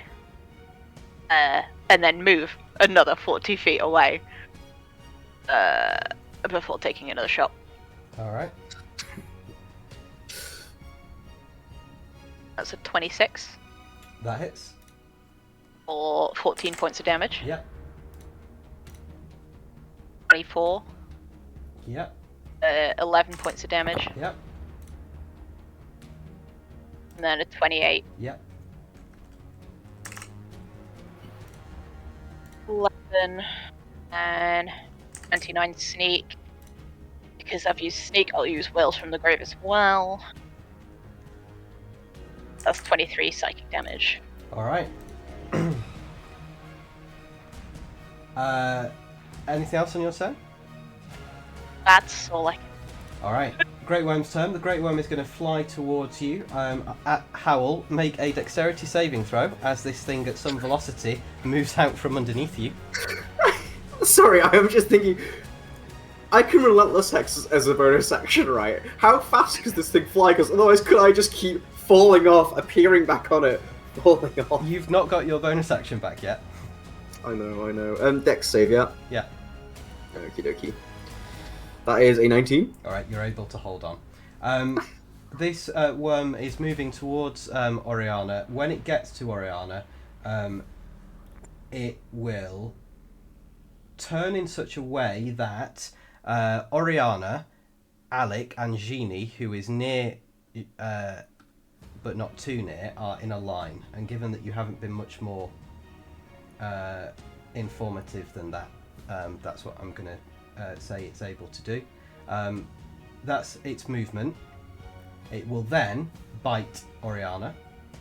Still disadvantage? Yeah, boy. With the bite attack, at disadvantage, that's a 22. That'll hit. So you take 16 points of damage from piercing damage. I will half damage from the bite. Okay, and 22 6 points damage of from my force damage. It's 8 and 11. Then it will continue its attacks. So with one claw is a 26 to hit. That'll hit. You take 16 points of slashing damage.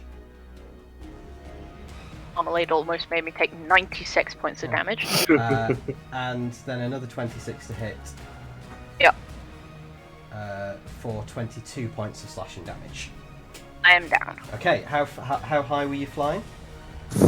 And what is the cause of your flight? it's my boots. So I descend at 10 feet per round. Cool. Hang on. Let me double check the wording on that one.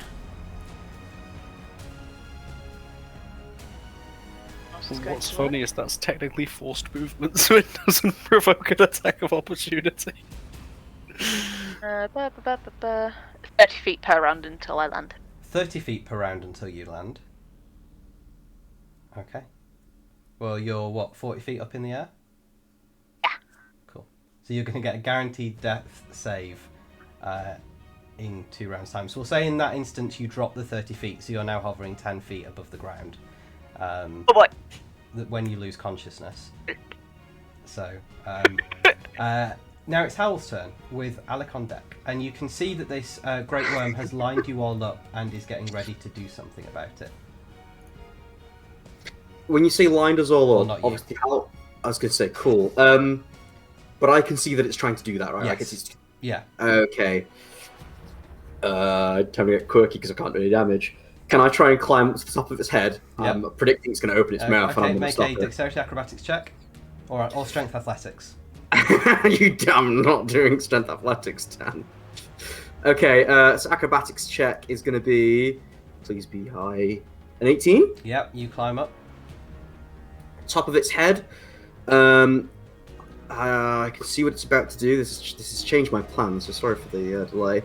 I am going to, why would I do anything else? I'm going to jump off the top of its head onto like its maw, like obviously its head, like mouth comes forward, Tarshara in hand, and I'm going to try and, this thing's made of amethyst, but I'm just going to try and put as much pressure on it as I can. Okay, make an attack. Yeah. Cool. 22? Hits. Lovely. Which is going to be 16 slashing damage. Yep. Sorry, 17 slashing damage. My Yep. numbers changed. And then a following 5 necrotic. Yep. Cool. Next I'm attack. going to keep attacking. Stop rolling 13s. 27 to Yep. hit. Just going to hit. That's going to be plus the 6. That's 23 slashing damage. Yep. Plus another 5 necrotic. Yep. Third attack is a nat 1. That will miss. So you're yeah. trying to drive this sword down, and you hit a particularly hard bit of amethyst and can't get it down any further. At the end of your turn, it is going to activate its psychic beam, and it emits a beam of psychic energy in a 90-foot line, which is 10 feet wide. Each creature in that area, which is the other 3 of you, must make a intelligence saving throw. Oriana, you still make this, because it's a mental stat, and your mental stats are unchanged. Because Oriana is like now 30 feet lower. Oh, I guess actually no, it could just do the like Yeah. where it like rakes along the ground. Yeah. Intelligence save, yeah. Yep. Oh. 25. Oriana? Roll the 25. 4. So, what's that total, Alec? 15. And Genie? 12. Okay. None of you succeed. 17 levels for one of those to come up. None of you succeed. The DC was 26. Oh, mother. So, Oriana, you will take 1 failed death save. Yeah. The rest of you will take 26 points of psychic damage. Well, that's not too bad.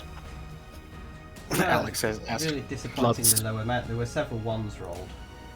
Well, I like to blood think that spurts out of both nostrils as Well, he I lies think on the I'll ground, help. all his bones broken. It's now Alex's turn with Génie on deck. Okay, I will. So, Alec is lying in a puddle of broken bones, and those that are looking at him would see his shoulder joint like realigns itself, and he points back up at the dragon, fingers clicking back into place. As I'm going to cast Hold Monster again. All right. It will make a Wisdom save. It's going to fail one eventually. It rolls a 2, which totals to a 17. DC 23. So it will use its fourth and final legendary resistance to choose to succeed instead. Did not realize these things had 4. But next turn, I'm gonna get it. I say as I relock my knee back into place, stand up, and I'd like to move 15 feet to the side, so we're now not stood in a line. Fair. Anything else on your turn? Nope, because I don't have any good bonus actions. All right. Génie with Oriana on deck. Can I make it as close to where Oriana is going to land? Yep. Well, I mean, Oriana's only hovering like 10 foot in the air, so Yeah, you but can I'm be small. directly under it. Yeah, as in, like, can I get directly under, Yeah, under yeah, her? yeah. Because I do only have 25 feet of walking speed. Yes, I think you're fine. Okay. No, good question. Because Oriana moved 40 feet away again. Yeah, no, you wouldn't be able to get... You could, if you were to dash, you could get to within 15 feet of Oriana.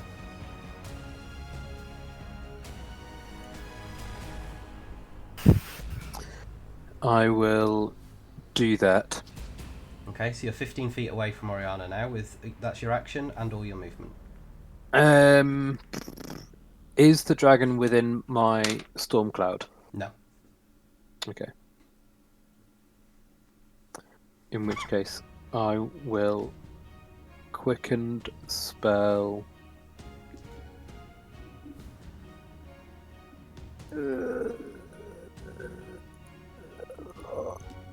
Ooh, hang on, actually.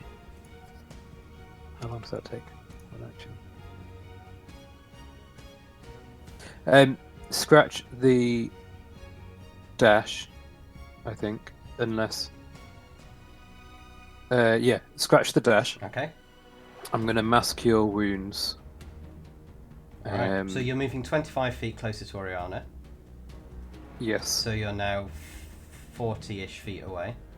Yeah, and then it's a 60-foot spell You can range get with a 30. you can get everyone except Howl then in that. Yeah, so this, well, no, it's a 60-foot range and then a 30-foot sphere. Oh, I see. Okay, cool.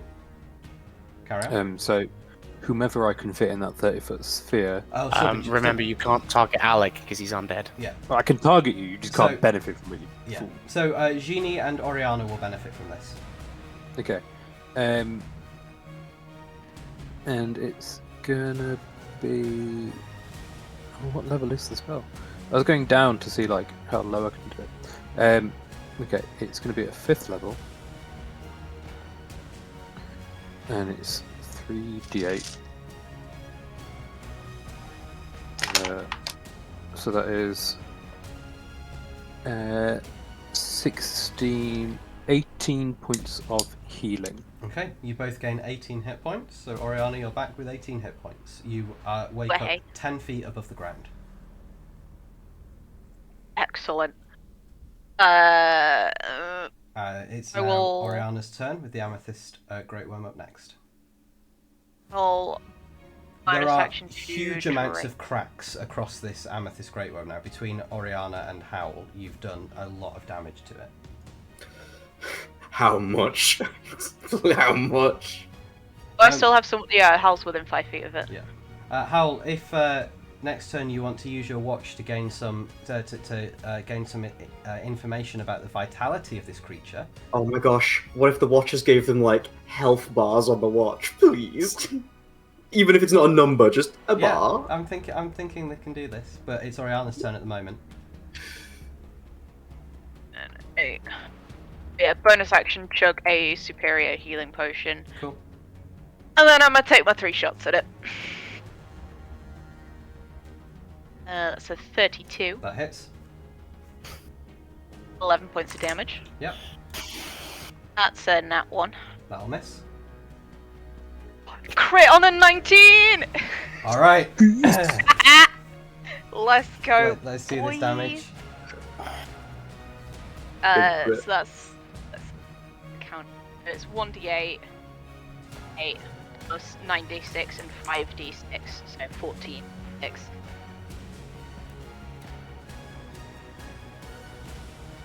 Let me my calculator. I don't think you're gonna need the health bar. Up on it.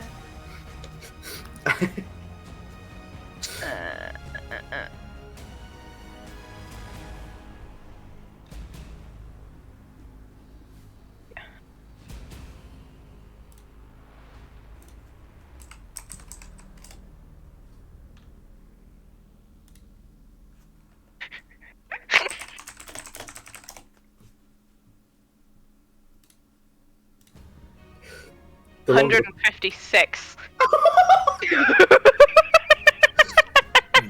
156. 156 points of damage. That is wretched. You needed to deal 29. It's so good. How do you do this? So first shot, kind of straight at the dragon's head, knocking it slightly to the side. Second shot, completely missed. Third shot, dead straight. Oriana will knock the bow, kind of grin, surprise bitch, and then shoot straight through its mouth. Okay. As it opens its mouth to fire another breath weapon at you, you let the arrow loose. It flies right the way through the dragon's mouth, and you see all of the amethyst begin to crack. Howl, you can feel the more cracking and splintering underneath you, and it shatters. It shatters into tiny, tiny, tiny bits of amethyst and debris. So Howl, you're going to fall the 40 feet, 60 feet to the ground. I still have... Is there any chance I could use that to try and catch Howl? Yeah. Make a dexterity acrobatics check. Let's go, boys. You are also intangible. 33. I can choose to move through things. Okay. It would be funny. Yeah, It would be funny if you catch hold out him. your hands to catch it with goes arm. through. Yeah. You catch Howl. So Howl falls into your arms. Idle style, let's go! Howl's gonna be like, Oriana, don't tell Cass. Oh, I'm gonna tell Cass. Oh. A giant amethyst dragon is what Cassius is watching.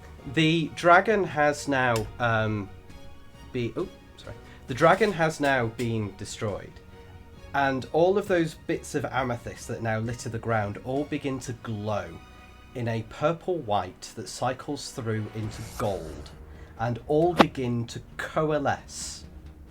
And they coalesce into back into themselves into a singularity, a singular point that grows and grows and grows until it is the size of a 7-foot humanoid.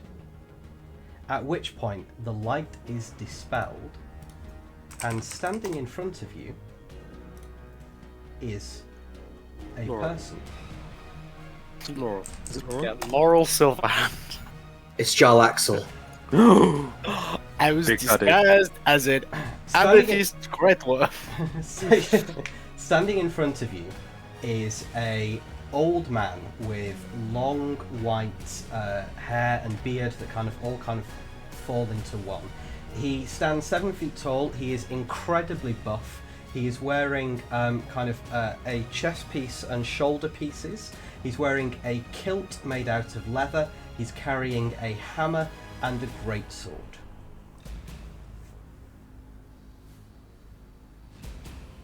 Alec. Actually, no, all of you can make religion checks.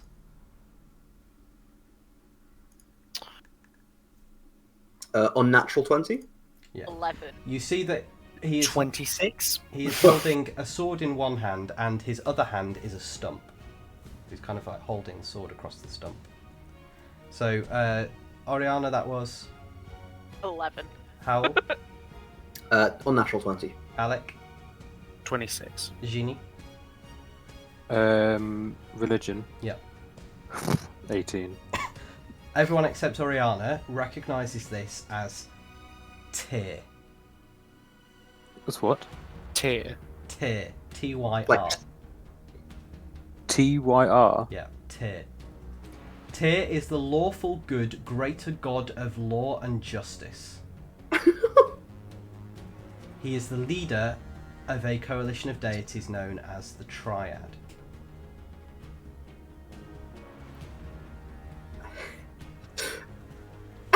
As like obviously Ariana's like carrying, Hal's gonna start tapping Ariana, who obviously is completely unaware of who this is, and be like, no, take me back. I would like to go back into the air.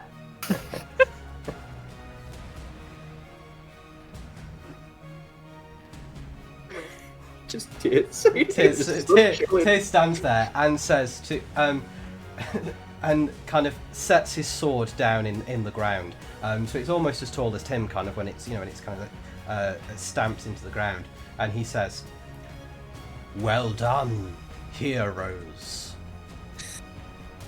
How tall is he? Tyr, he's just over 7 foot in this Okay. form. I As look up tall at as he him. wants to be.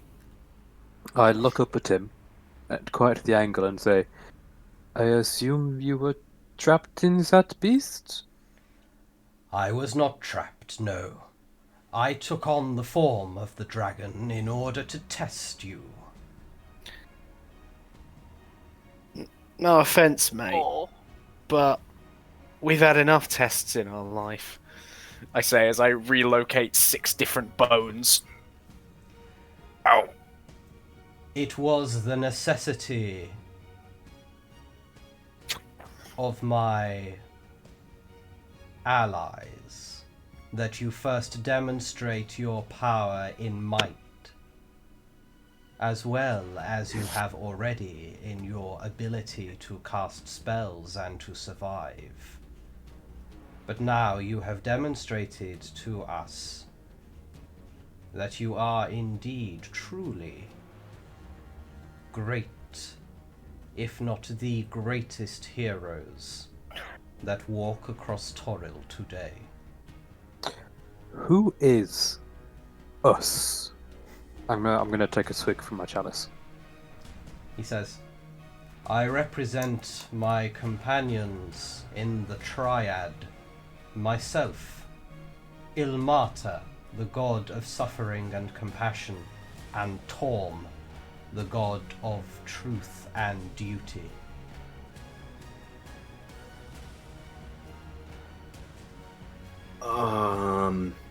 First of all, I'm very sorry for having taunted you somewhat earlier. If I'd have known, I would have put a lot more respect on your name, as it were, as you are doing for us, which we appreciate. It's not spoken to a great many gods, other than one in particular, who I'm not going to utter the name of right now. In the kindest and most respectful way possible, Tyr, what exactly do you want from us? We have done many things of late, and it's been a very nice year of doing less of them. 1 year to this day, the Circle of Nine, a group of gods of which I am also a member, will destroy Toril. Why? What? They Okay. have seen the damage caused to it by the crisis, the timelines, and interlopers from other universes, and they have seen to it the damage already done and the potential for more from the Nilshai. That invasion was not localized to Toril, and armies in other worlds have been advancing against Nilshai forces elsewhere, regardless it was started here. This world is capable of individuals who are too powerful for the Circle of Nine to contain. It is therefore our resolution that Arbor Toril must, 1 year from today, be completely and utterly destroyed.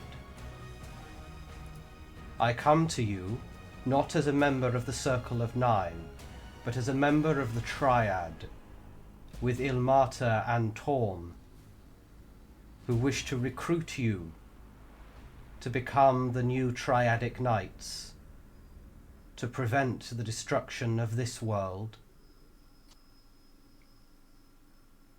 at the hands of the other gods. I'm sorry, you want us to stop gods destroying the world? Did I misspeak? It's just that we've dealt with some pretty deadly threats. Though each one of those is maybe at most probably equal to one or two gods. What you're describing is what, 9, including you? With all due respect, we're good, but come on. There are ways in which you, as mortals, are the only answer. Otherwise, I would have allied with the Triad to defeat our companions in the Circle of Nine ourselves. As mortals, you are the only ones who could prevent this from occurring. But be under no illusions. This crisis that has the potential to destroy the entire world, and this crisis that has the potential to destroy all life on this side of the universe, can only be stopped by you, heroes of Génie's lamp. You have 12 months.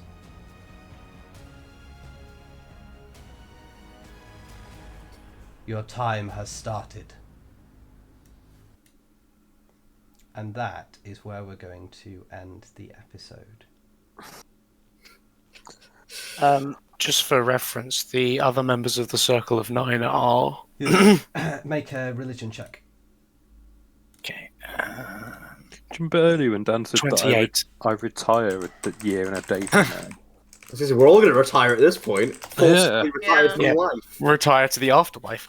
Yeah, 28 on religion check. Eldath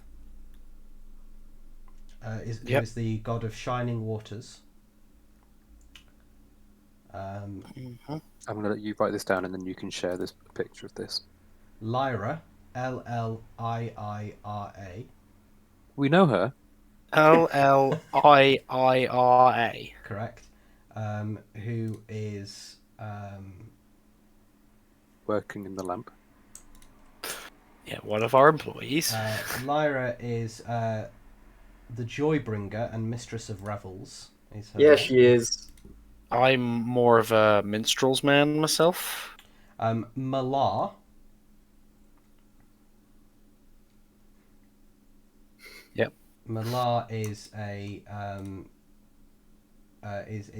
the god of hunting, stalking, bloodlust, and bestial savagery. Me on a night out. Sounds like a good time. What a hank. Helm, who is the Oh, I god know him. of paladins, guardians and protectors, the god of paladins. Love his helms.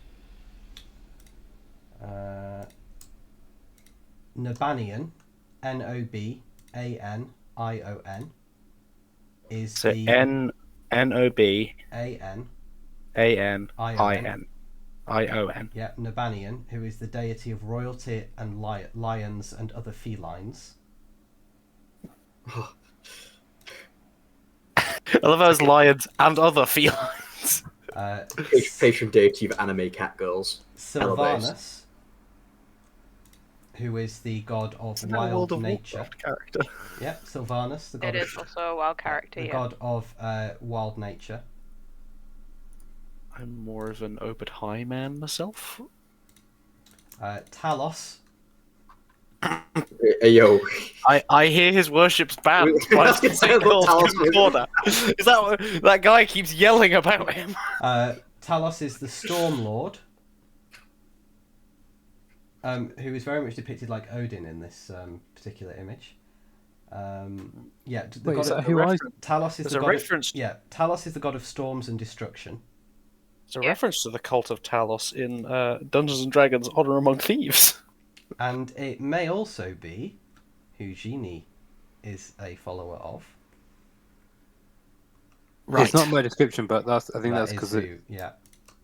That was Talos. Tempest, I can't believe we know who she worships. who is Yep. the god of battles, honourable combat, foreboding cowardice, and encouraging the use of force of arms to settle disputes, also called the foe hammer.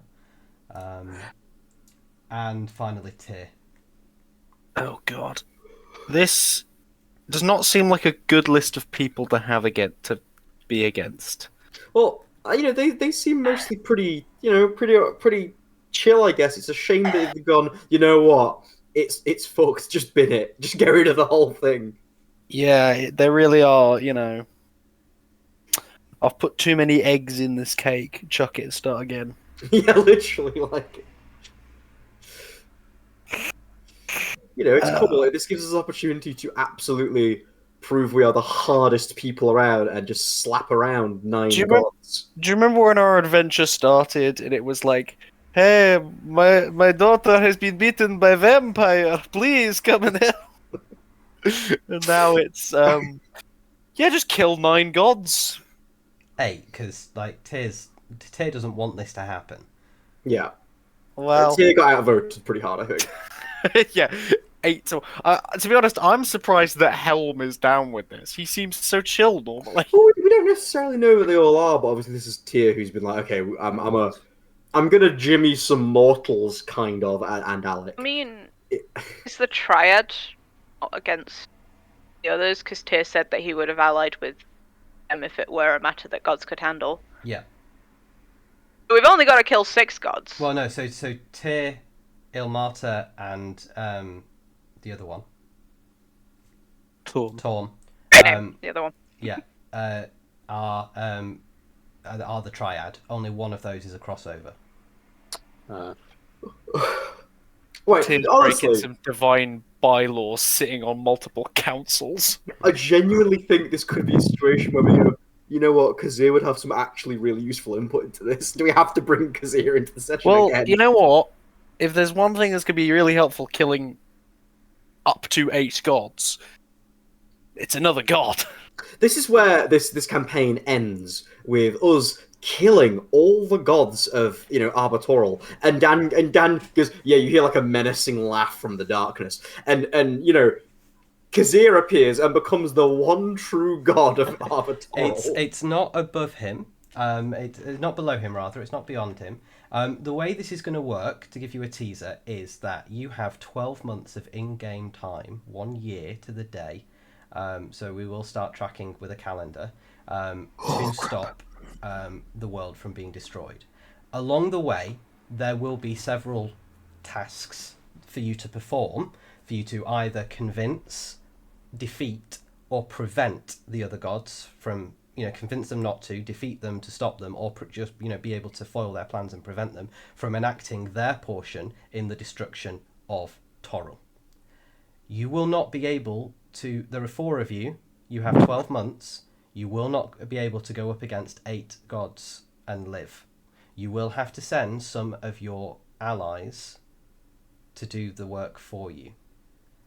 You now have, however, huge swathes of, huge networks of people, and so on.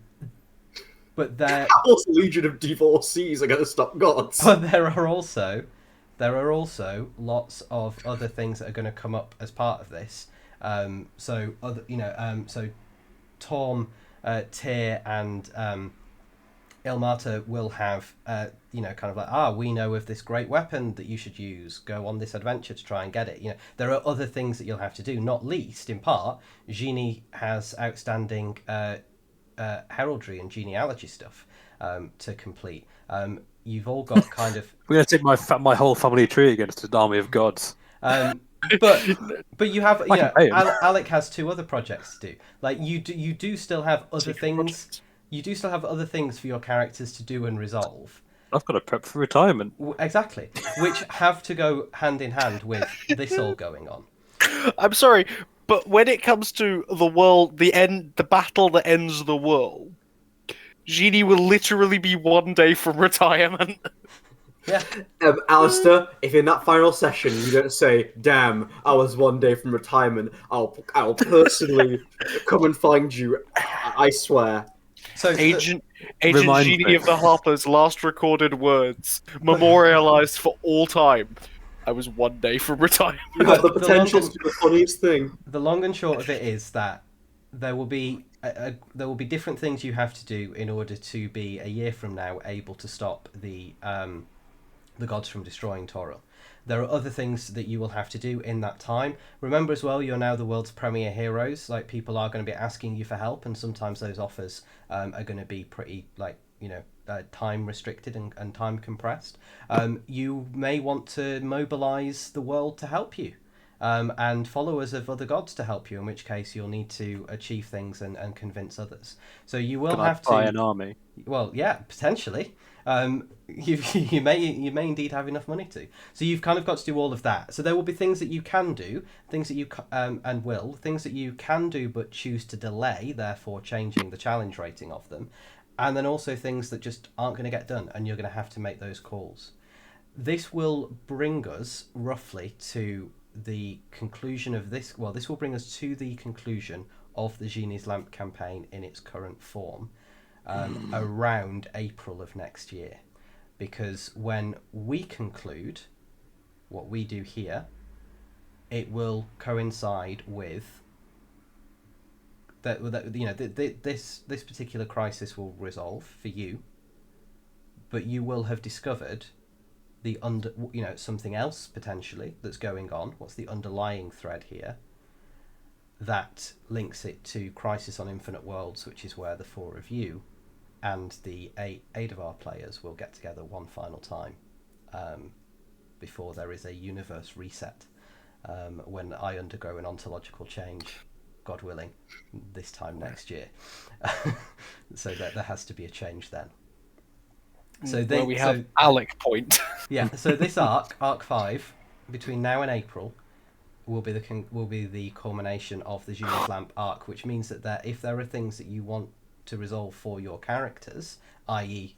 Génie's hereditary, Génie's surname. Yeah, exactly. Then these are things that you're going to want to kind of factor into your planning, because you as players know that there is both an in-game and an out-of-game time limit on how long this arc and this campaign in its current form will continue.